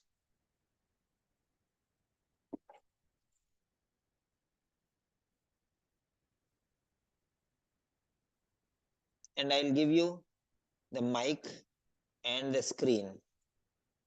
I'll give you the mic and the screen. So please open up, because I don't know whether you are lying on your bed and sleeping and listening to the lecture, or you're cooking in the kitchen and listening to the lecture. I don't know. So let me feel that you are also participating lively. Okay. So as far as possible. And now, Dr. Zenda, I'm giving chance to unmute everyone. Yeah, you can unmute now, and you can start your video also if you are comfortable. First, see that you are comfortable. If you are not opening your mic, that means I understand that you are not comfortable. So, come on, share your experience. Dr. Zenda.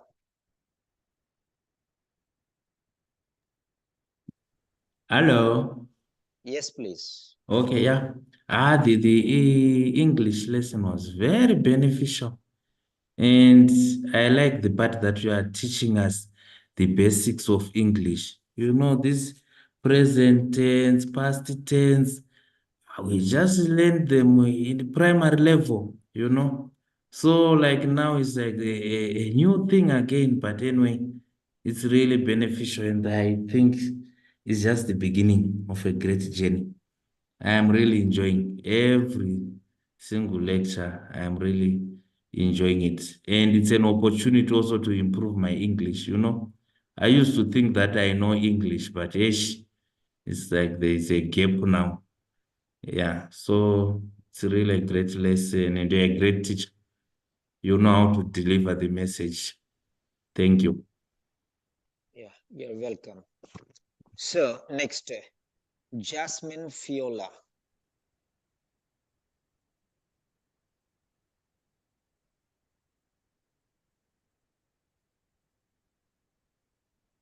Jasmine Fiola. Can you share your experience, please?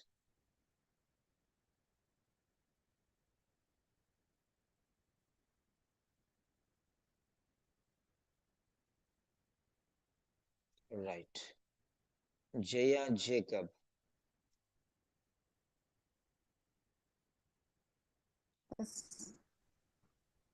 Yes, it is very helpful in understanding many new points.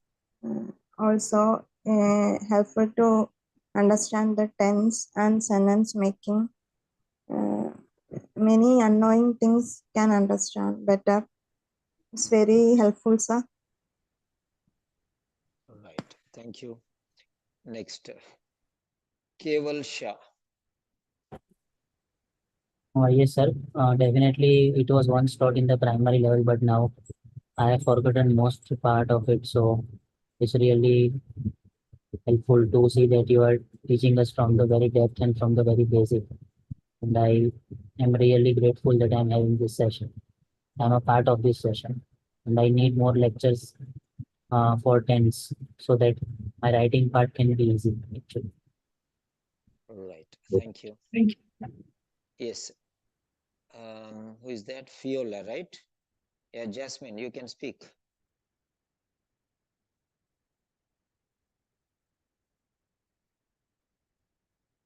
You can share your experience. Okay. Rakil Khurram.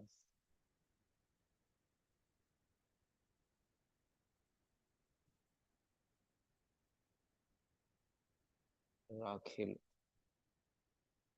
Barkat. Okay, so yeah. Okay. Sakina. Hello, sir. Good evening. Good evening, Sakina.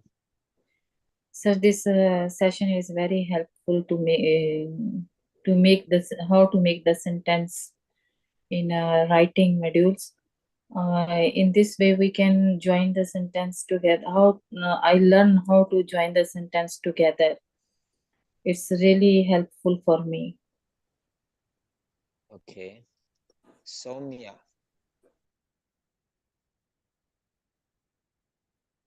Soumya.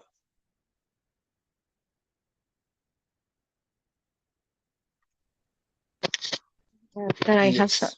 yes, sir. Sir, I have many doubts regarding the present tense. So, sir, today clarified that during the usual occasions, if something happen in the regularly, we can use in simple present. So it is a new a knowledge to me. So it's a really uh, good class. Okay. Right. So, Entabalang. Yes.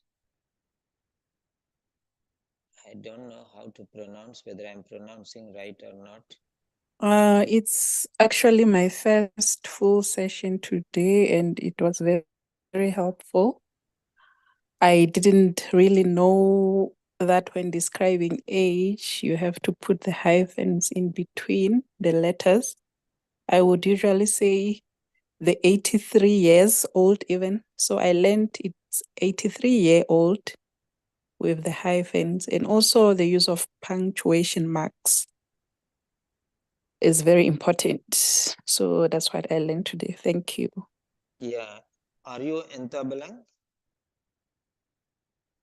What's your name? Francina? Yes, my name is Ntabeling Francina. So I just Okay, changed okay, to fine, fine. Francina That's because fine. it's the easier one. That's fine. No problem. No problem. I have many Nigerian students. They call me grandmaster. So I can pronounce most of the names, but sometimes new names. Okay, right. That's fine. So now we are going to the second round. Second round of what makes the tense. So here.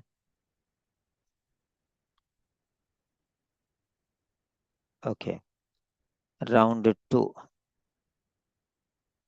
Round two. That is round one. And round two, we'll take writing subtest. Writing subtest. Nursing. Yeah. We have taken, earlier we have taken what? Letter number.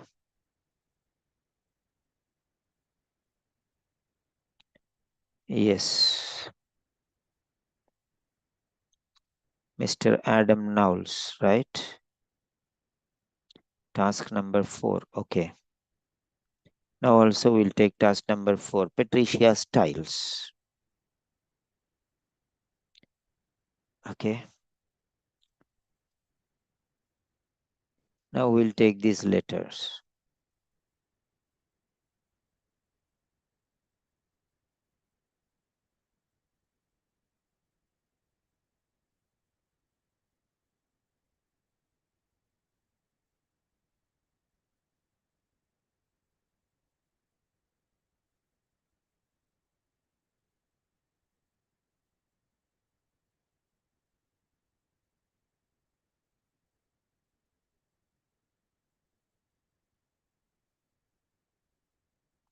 Yeah.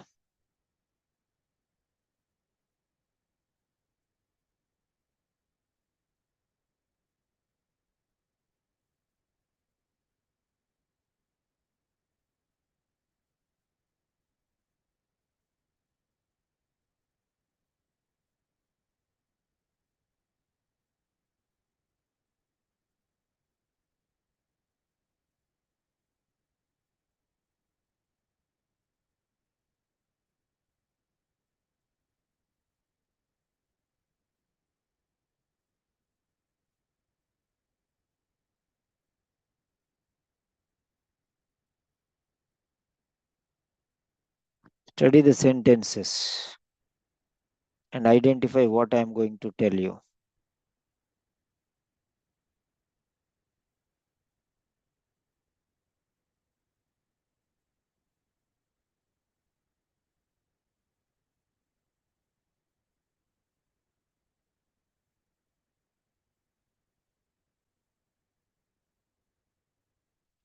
Identify where the tense related words are. Today, tomorrow, next week, next month, like that.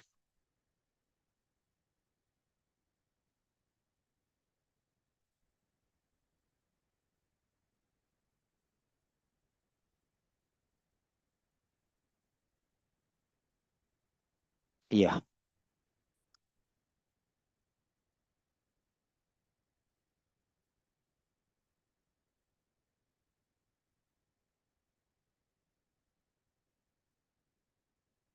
Thank you for seeing.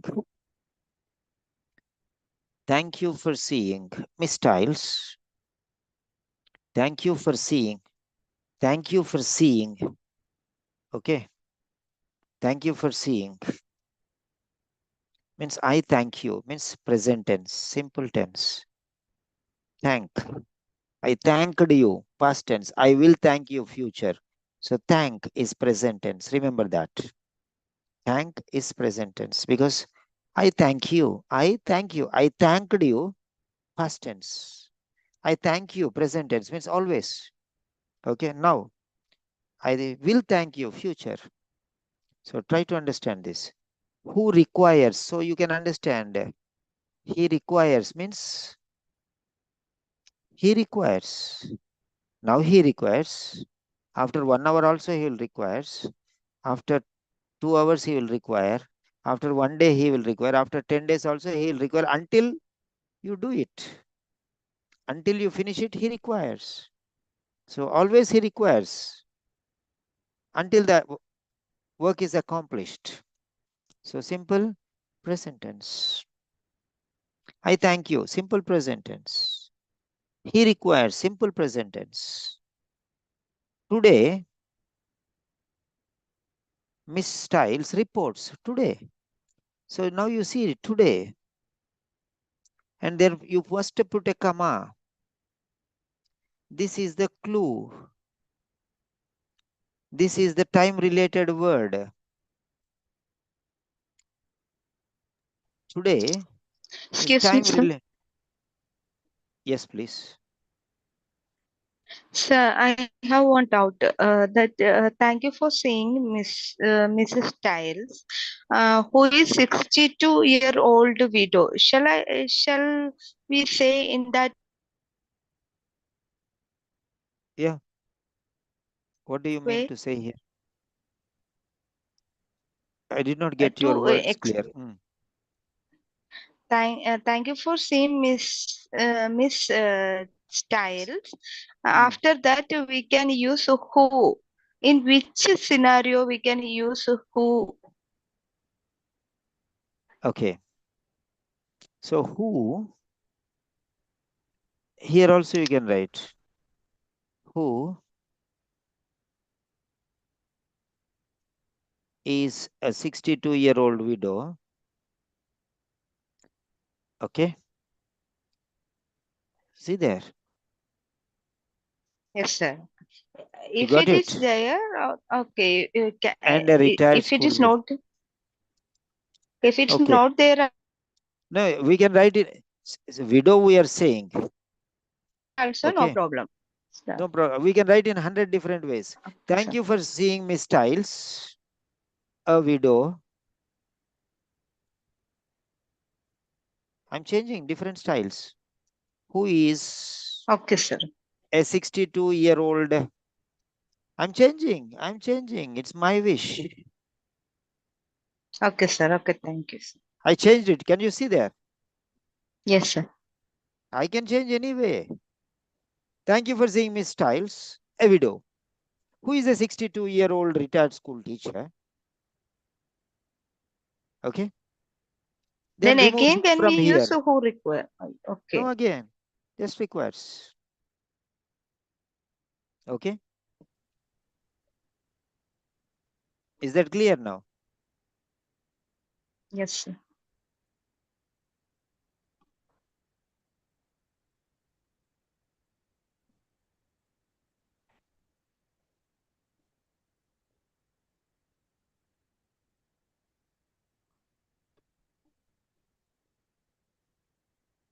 You can modify.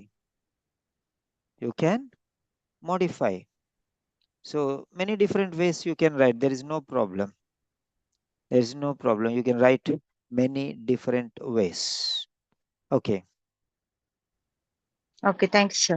Mm.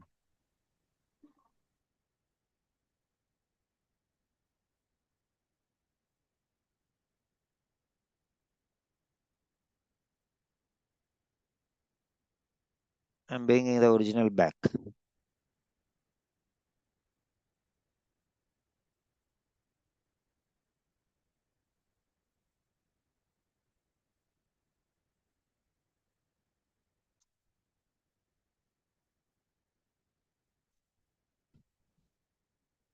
Okay. So today is telling that it is in present tense. So reports. Chest pain relieved by sitting up short. Okay, fine. So tense. She has. So today is there. So it should be she present tense. She has. Today, from today onwards, until some other tense changes, you have to use present tense only. Okay. So when tense is changing, you have to show the time related and then you have to change the tense. Otherwise, you cannot.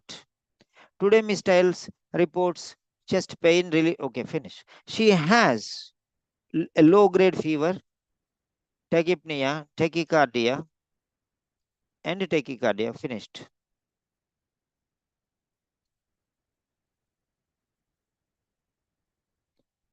Her blood pressure is lower than her next one. Miss Stiles became. Why we used became here? Why we used became here? 23rd August. Now you understand the change of the tense. Now you understand the change of the tense. Now here, what's happening? Today is, are, am, everything present tense came. But suddenly he changed to became. Why he told became? Because he's introducing the time concept. August 23rd. 23rd August. It's past. Today is not 23rd August. Today may be later date. Maybe 25th August or 25th September or November or October, whatever. So that date, which date? The previous date which he has shown there. Yeah. 23rd August is past. 23rd August is past. Okay. If 23rd, today is what date?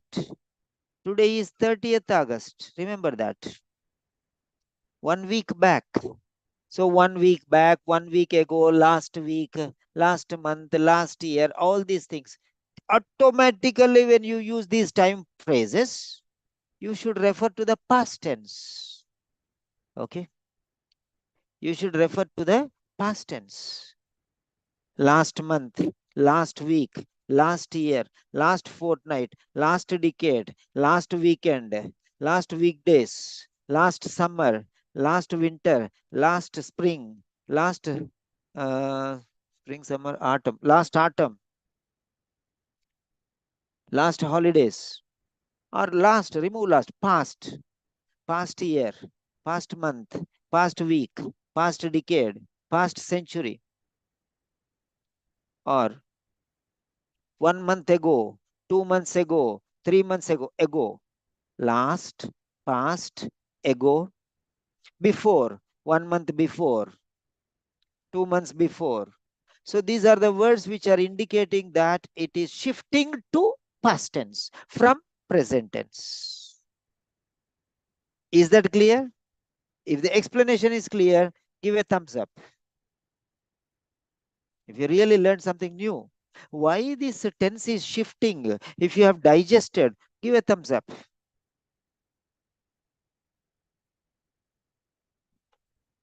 So you have to know that. So others did not know. Just if you know, or at least yes, if you don't know how to put a thumbs up, you can say yes, if you have understood.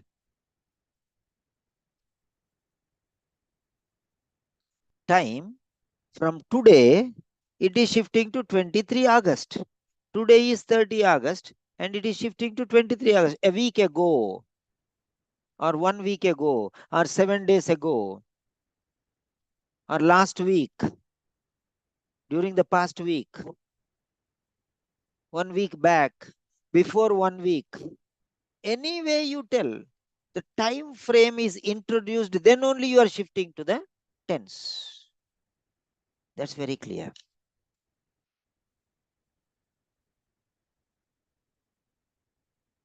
Yeah. Stay with me so that you learn many more things. Let us consolidate. So that is why what you have to do, instead of putting in the middle, actually this can be brought here in the beginning when you are changing itself. On 23 August, comma. This is the best usage. So whenever you are changing the time and the tense, you bring the time concept forward.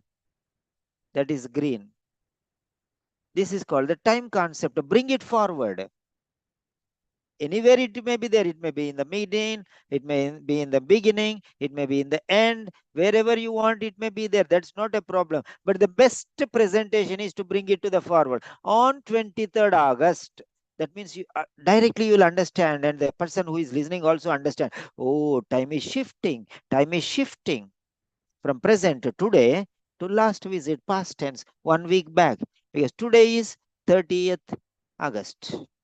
Today, we have already seen, today is 30th August.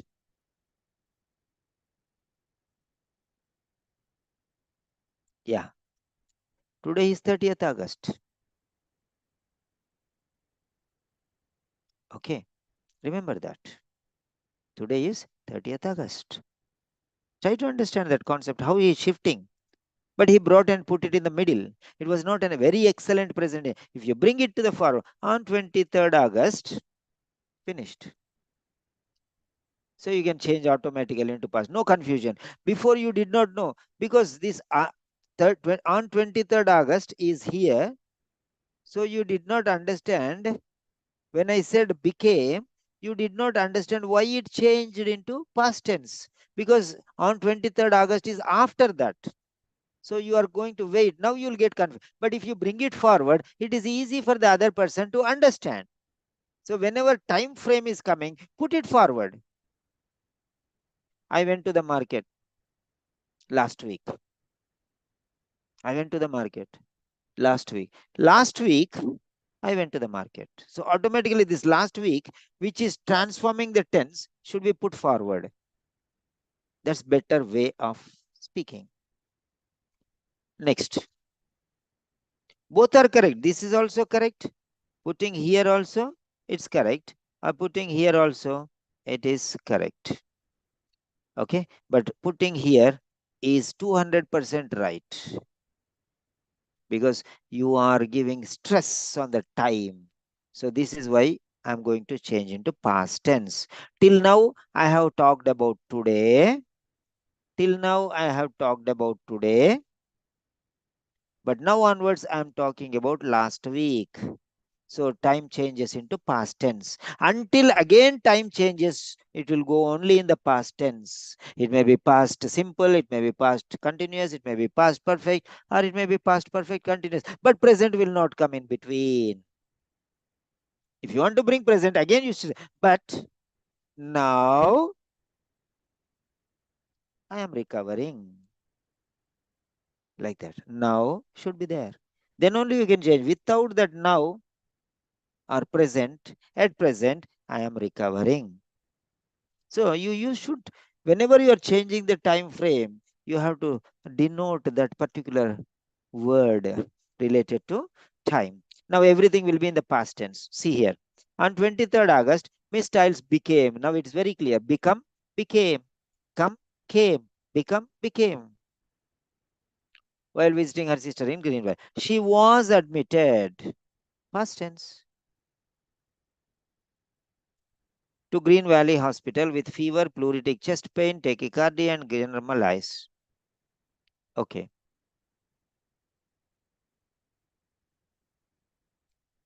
The next. Throat swab investigations confirmed. Past tense. Viral influenza type B and an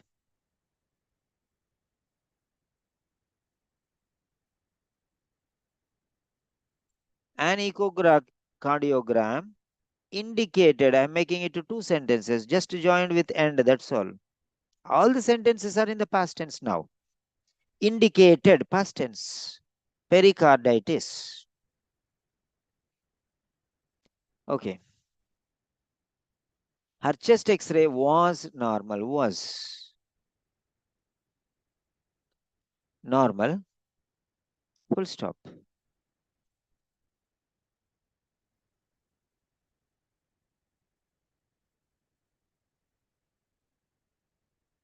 Miss Styles was managed. Past tense. With IV, saline, and ibuprofen. Instead of IV, say intravenous. Better. Okay. Say intravenous.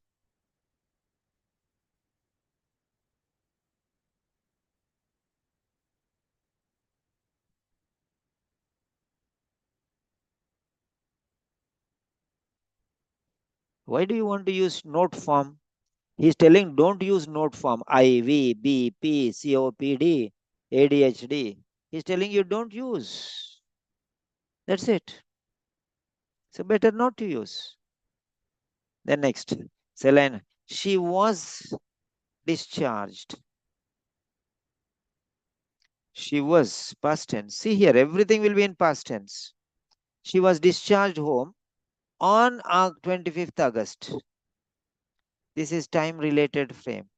So you can bring it forward on 25 August. On 25 August. Okay. So on 25 August, she was discharged home. So this will put in brackets. This is also correct, no doubt. This is also correct. But let us write like this. No? So on 25th August, here, the beginning. Whenever time related is coming, you bring it forward and put a comma.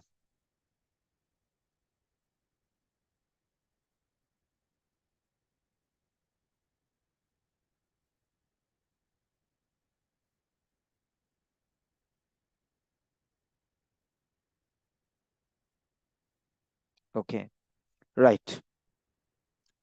Next one. Past tense only. On 25th August, she was discharged home. A nurse home visit was arranged. Past tense. Now, next paragraph. Mrs. Style has hypertension. Okay, that means now she has hypertension, diabetes type 2 and depression. Managed with quinapril. Okay. That means is managed and is managed. Okay. Or which are managed. Depression, which are managed with.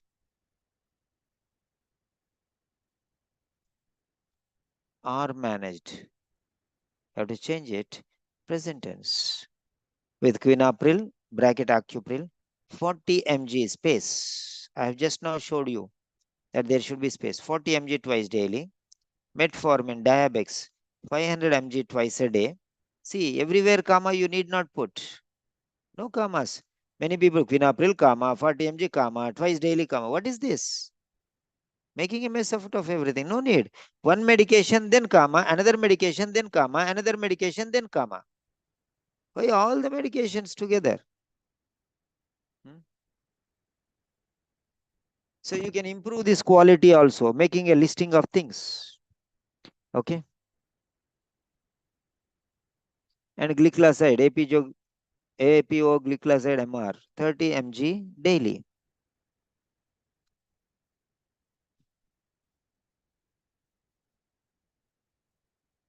I suspect, present tense.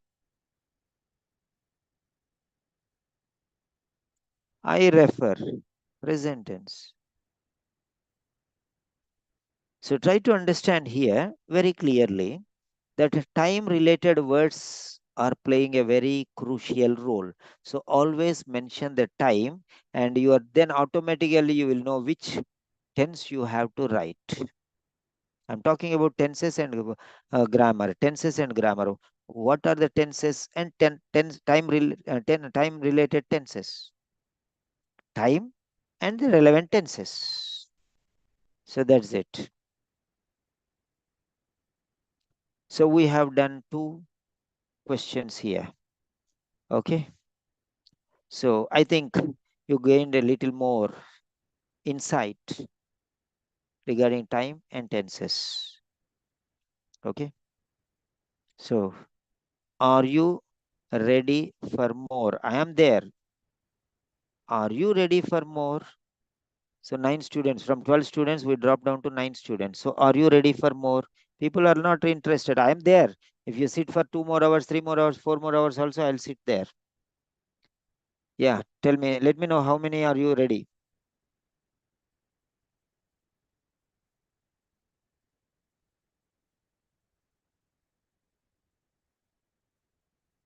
Yeah, I need at least half of them. And 8 people are there. At least 5 people I need. 2 yeses are there. Let me know once 5 students are there so that I'll take some more points. Arshia, Dr. Arshia, how many people are there? Just let us check. Can you type there how number? How many people said yes?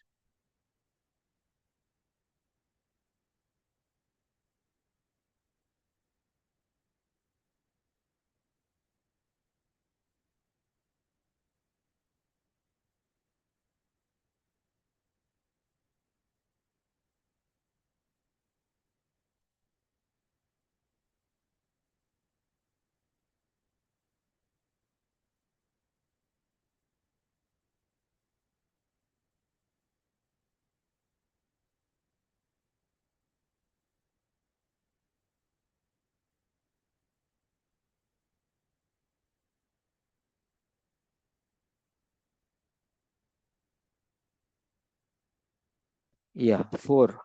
I need one more. Okay. I am taping. I am also there, no? So I am saying yes. So 5 people. Right. So others can go and take rest. So we are continuing with another set. Yes.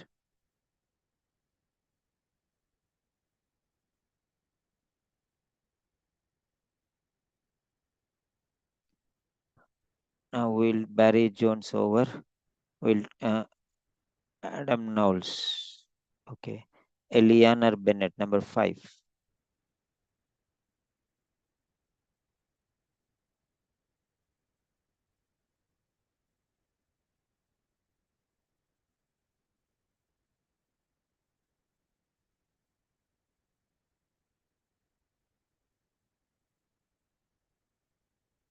Yes.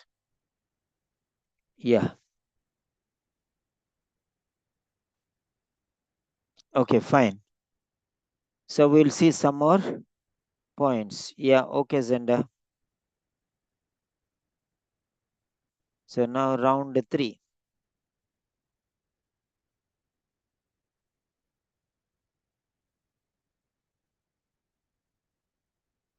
Round 3.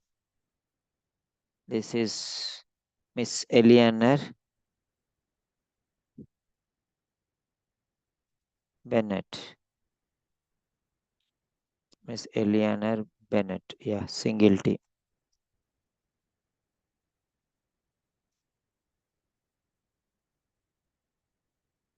Okay. Just we'll see how sentences are joined.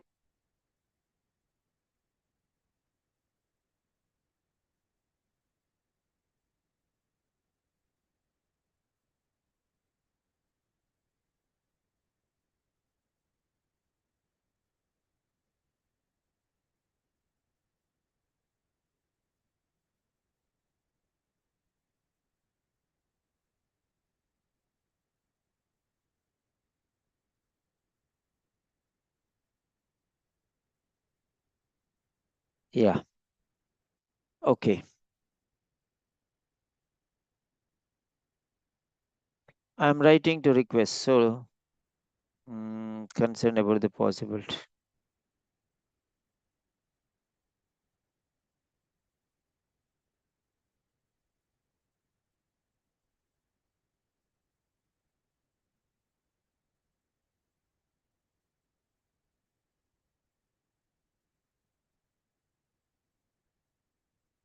Don't think that all the sentences which are given are 100% accurate, even in the official case notes, because they sometimes they contradict their own sentences.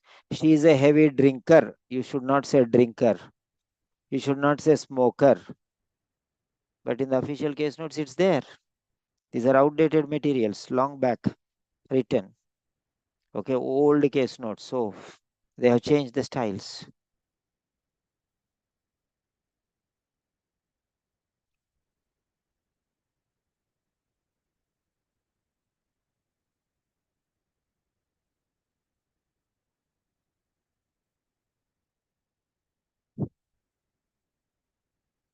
Yeah.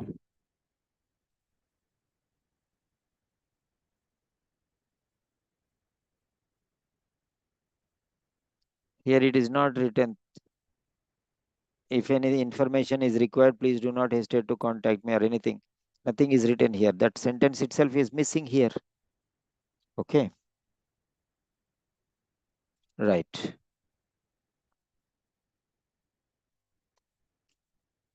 Yeah. I am writing means now. I am writing means now. At the time of writing, he's telling. So am writing is present continuous means now I am doing. Here it means that now. That is the meaning here.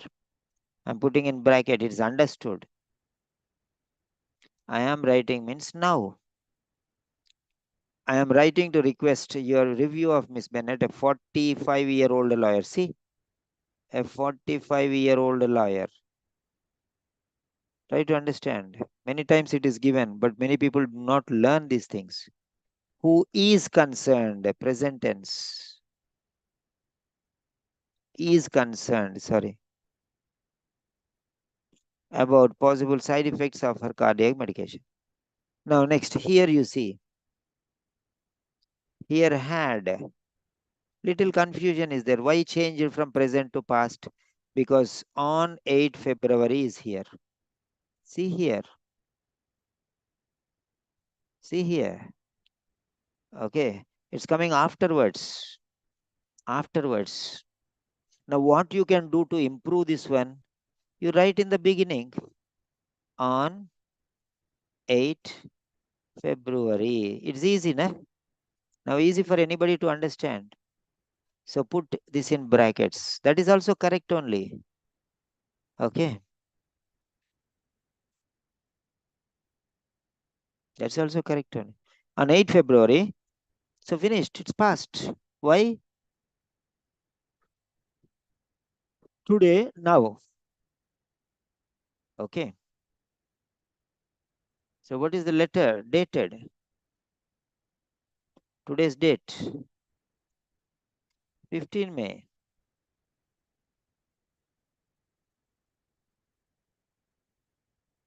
So this Also, I'm putting in brackets. So this is today.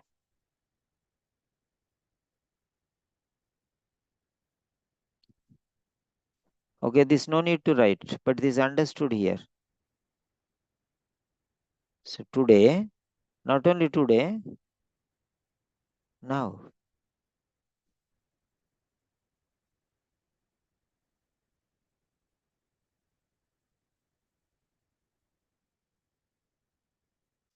Yeah. Right? That is there, you can see here. So it means it is now, at the time of writing. Here on 8 February, comma. There's a time factor. You're bringing it forward. It will be better when you say on 8th February, automatically you will understand. Okay? Past tense, had. Okay, having suffered. Having suffered. Okay? He suffered. That's the meaning here. Next. Was given.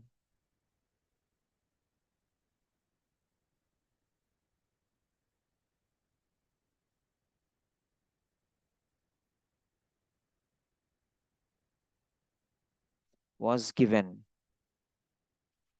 Okay? A balloon expandable. Okay, next. Miss Bennett was advised. Okay. Miss Bennett was advised to make lifestyle changes as means because. Here there is a twister, danger zone, red. Because she is a heavy drinker. Don't write this sentence. This very bad sentence. Never write like this. Okay. Because instead of she is, you say she consumes.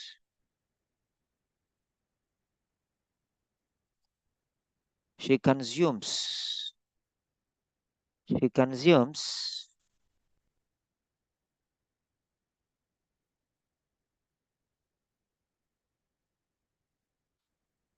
excessive amounts of alcohol. She consumes excessive amounts of alcohol. If you say you are a drinker, you'll get angry. You drink excessive amount of alcohol means no problem because you are talking about alcohol. You are a drinker means you are making me a drinker. That means you are talking about me. But you consume excessive amounts of alcohol means you are shifting that negative thing not on me but onto the alcohol. So people will not be angry. Okay. People will get angry. And smoker. Don't use the word smoker, drinker. And smokes. Yes, please. Sir, I have one Yeah. doubt that is she consumes excessive amount of alcohol. Is it right? What sheet is right? Simple She present is tense. This is simple present, but means in general. She was advised because this is different. She consumes excessive amounts of alcohol. Last year also consumed, this year also consumed, next year also will consume. Okay, so simple present tense. She consumes. Is that clear now? Without is can we say? No need is. Why is? Okay. Why is? Okay, sir. Okay, sir. Is will come in the continuous tense. She is consuming. Okay. She is drinking. She is drinks. Wrong. No, sir, it's not right. You got the point now. Yes, sir. So that's how it is. She consumes. She is a dancer. She dances. She is a drinker. She consumes drinks. So when you are using a noun, you are using is, but we don't use noun. She consumes alcohol. That's it. So verb is shifted from is to main verb. Is a helping verb. Okay. Thank you. Main verb is coming, that's all. So no need of is. Consume is a word which doesn't depend on anything else. But when you use consuming, ing is continuous, so is consuming. Is present, consume. Consumes itself is present tense. Consume itself can change into all different forms. Consume, consumed will be consumed. Like that. Okay. Consumes excessive amounts of alcohol and smokes. Here also is not needed. See? And smokes 20 cigarettes per day. 20 what? Smokes 20 per day. What? What smokes? Cigars? E-cigarettes? What? So, 20 cigarettes per day.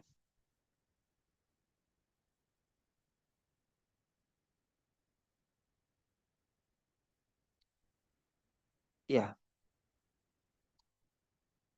Right. So, she consumes excessive amounts of alcohol and smokes 20 cigarettes per day. Then, now next, again talking about the past. She was referred. Past passive. She was referred before. She was referred, but she has failed. Present tense. In the past, she was referred, but now she failed. Okay. Not only past, now also in this much time, 1 week, she did not attend. She was referred for cardiac rehabilitation sessions, but she has failed. Present perfect. She was referred, but she has failed. Was referred for the future, but now in the past and recent present, she failed. So has failed. Next. Miss Bennett saw me today.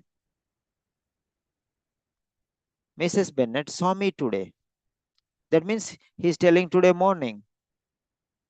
Or you can just say, instead of saw me, because today is there. So it should not be past tense. That is wrong. Okay. Today means, you can say today morning she saw me. It's correct because today, now it is afternoon. In the afternoon, you are telling today morning she saw. Morning is not there, nah? Or evening. Today afternoon she saw. Okay, because now it is evening. But there is no reference here. You have to understand like that. That's all. So if you cannot mention that morning, afternoon or anything, today in the early hours, okay, saw me. Early hours finished. Now these are later hours. So it's better to say, Miss Bennett has seen me. Why this problem became? Because this today came after.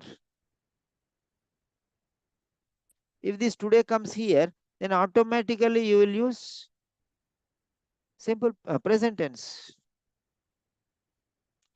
Today, Miss Bennett has seen. Or today morning, today in the morning, or today at 8 o'clock, now it is 10 o'clock. Then you can say saw me.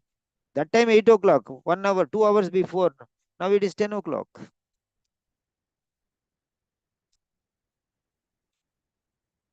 I hope you understand the points there. That's why time frame, let it come for.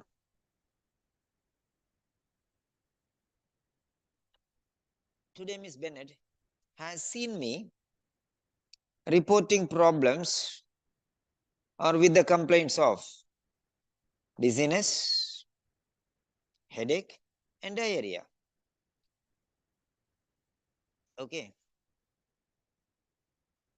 So, again, she asked me. Why? Today she asked me. In the morning. So, has asked me. Or you say, today morning she saw me, she asked me. Because today morning finished. No? Morning all these things happened. If you just say today, it's present perfect. If you say today morning, then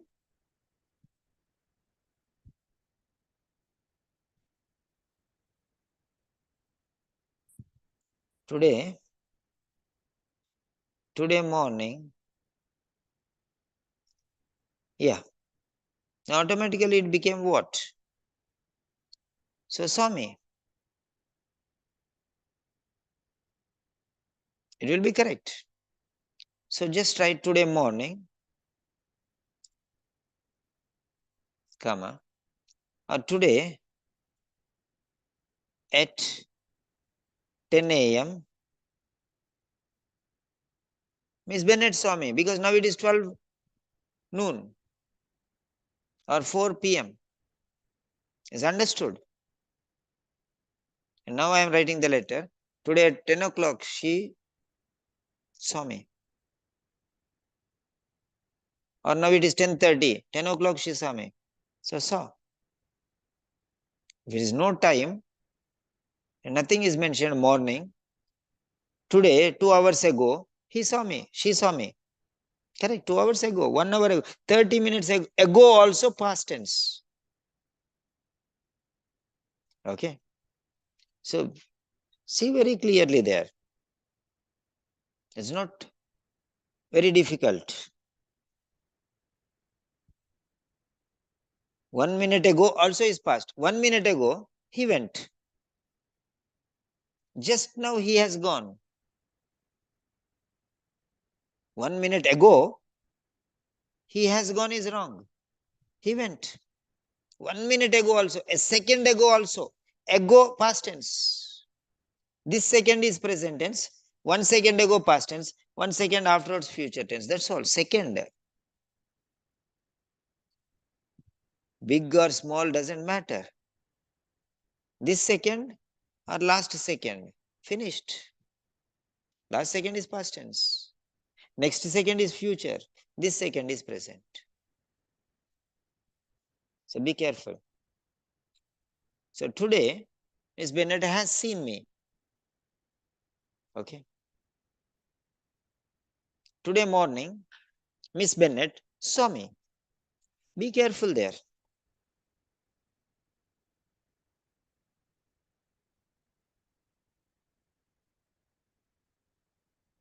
Today, comma, Miss Bennett has seen me. Finished. Today morning, Miss Bennett saw me. Correct. Today, comma, in the morning, Miss Bennett saw me. Or today,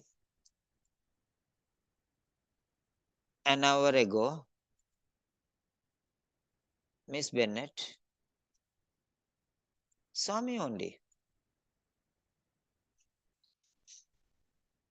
Today morning or today in the morning, today an hour ago, Miss Bennett saw me. Ago is there. Or in the morning is there. Or just morning is there. Morning when you are saying, that means now it is afternoon. If you are saying afternoon, that means it is now, evening. So it's simple past. Today Miss Bennett has seen me. Try to understand this. If it is today or this week or this month or this decade, okay, it is present tense. An hour ago also. You can say, no need even today. An hour ago, finished. Miss Bennett saw me. Or a minute ago, Miss Bennett saw me. It may be even a minute ago also. Even it's a second ago. Miss Bennett saw me. So finished. This second is different, last second is different. 1 second ago also it's past tense. Remember that. If ago is not there, last minute, past minute, then it is past tense.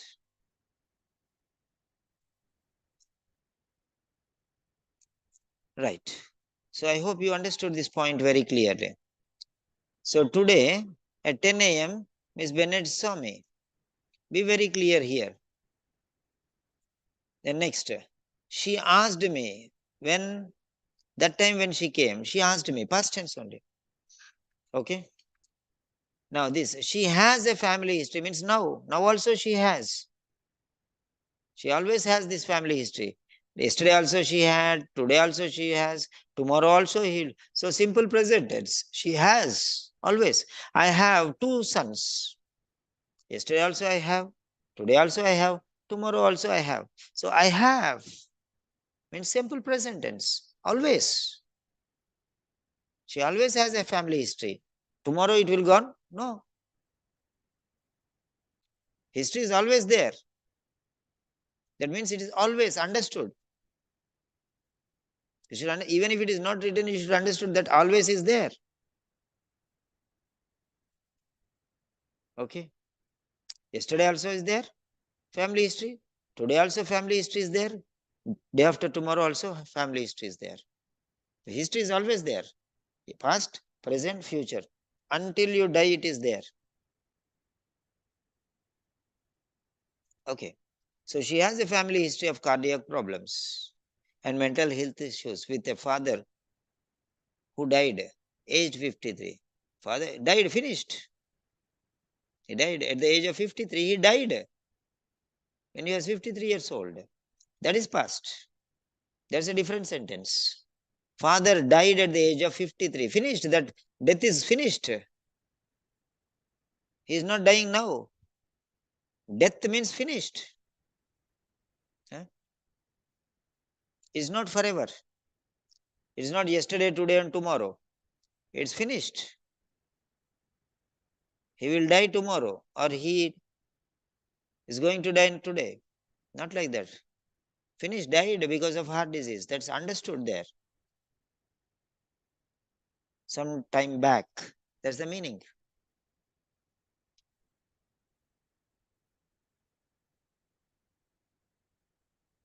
Yeah, stay back, Rakil, some more time. Yeah. She reports. Okay.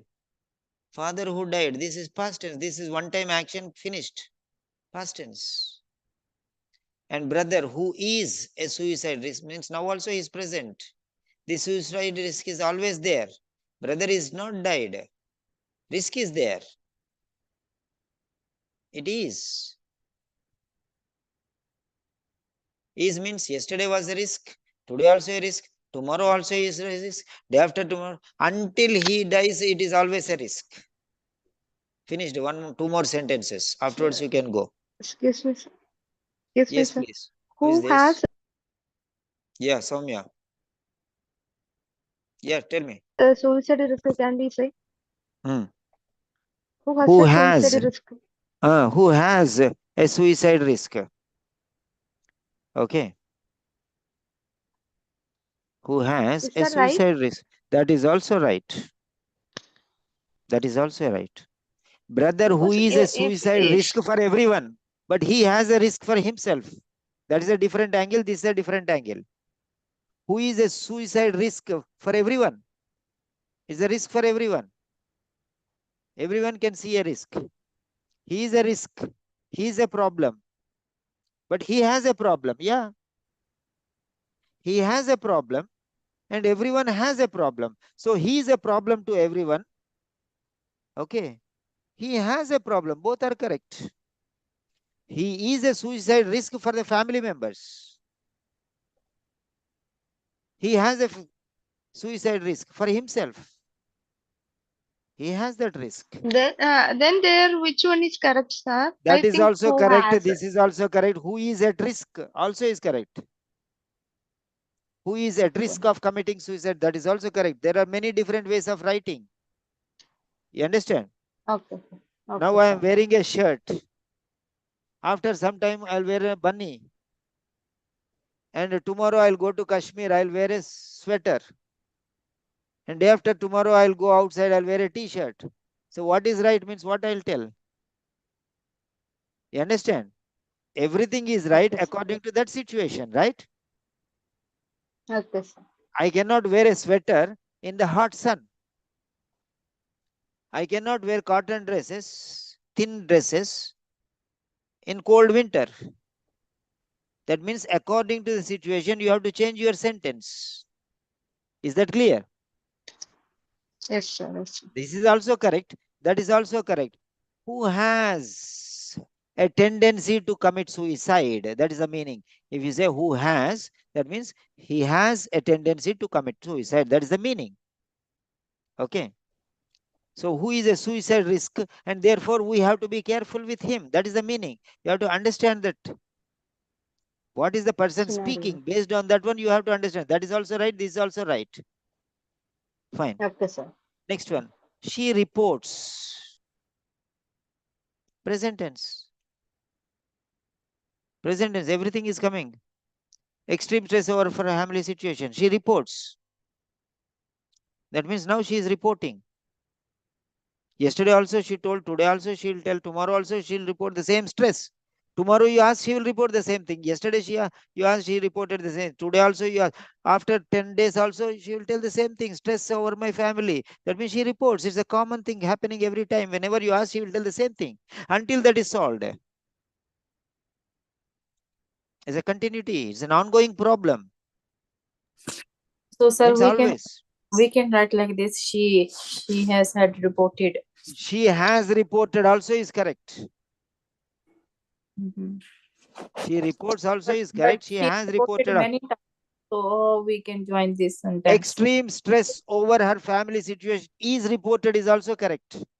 Passive voice. Many ways. You can eat with a spoon. You can cut with a knife and eat with a spoon. Or you can pierce a fork and eat with a fork. You can take a spoon or you can take a fork. The other hand has a knife. You can cut it and take a spoon and eat it, or pierce the fork and eat it with a fork. No problem. Anyway, that is called jugglery. You should know the talent of playing with vocabulary. Gradually you will learn. Now you are learning some things. No? Gradually you will learn. No problem. Next. I would appreciate. This is future. If you could review future and suggest.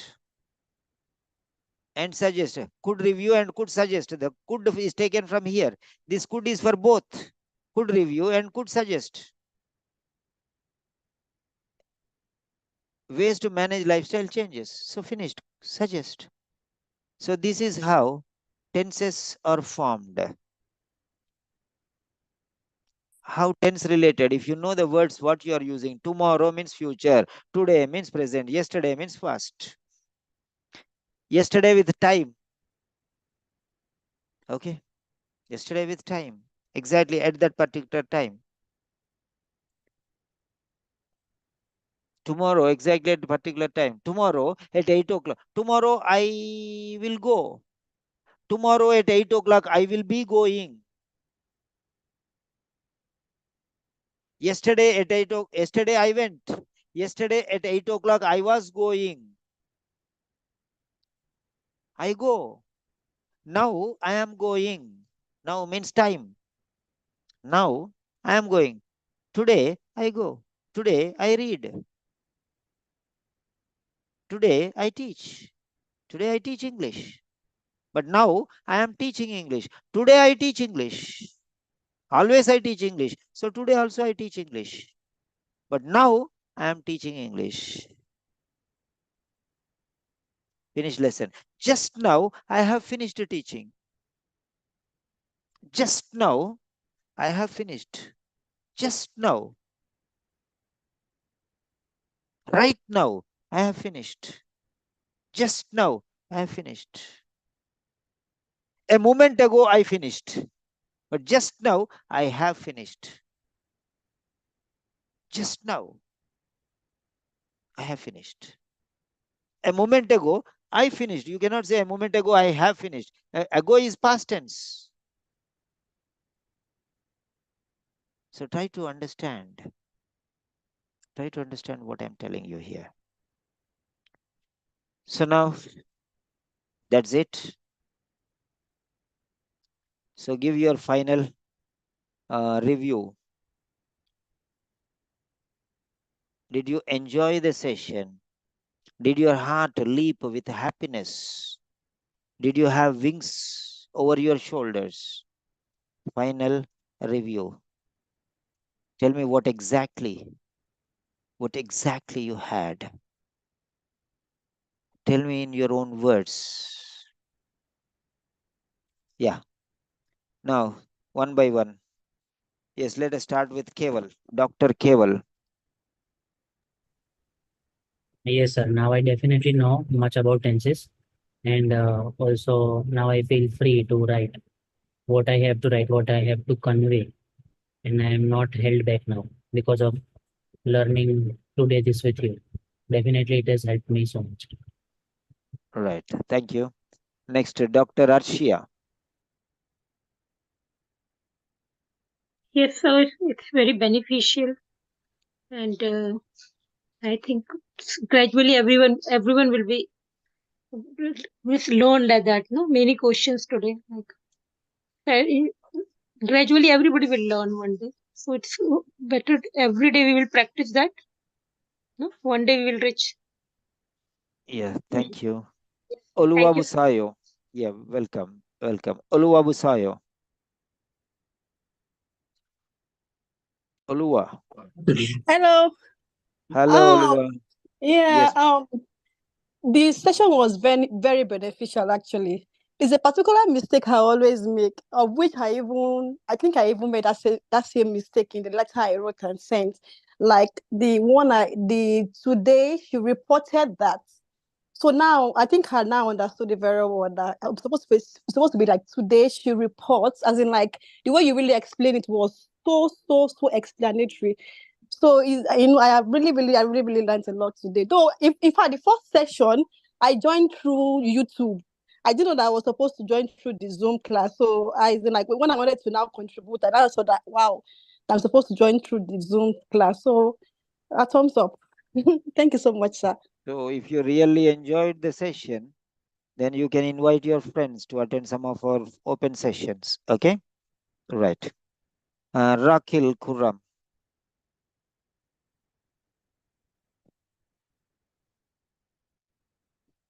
Rakil. Rakil Kuram. Okay, Sakina Ahmed. Yes, sir. By this session, I got the positive energy. I am much confident now regarding the writing. Thank you so much for this beneficial session. Right. Saumya.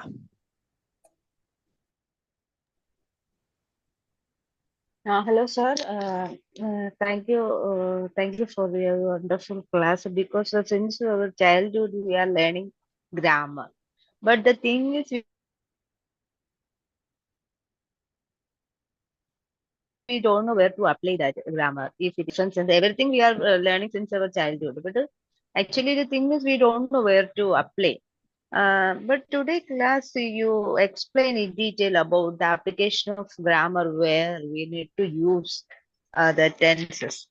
I really appreciate your efforts, sir. This is midnight, so you are spending time for us. I really appreciate your effort for us. Thank you, sir. Once again. Yeah, no need to appreciate. I don't need appreciation. Give me your results. That's it. 400 Okay, plus. sir. Try to get 400 plus. Alexa, stop. That is real appreciation. Thank you very much. Thank you. Yeah, that's the end of the session. Have a nice day. See you all in the next session. God bless you.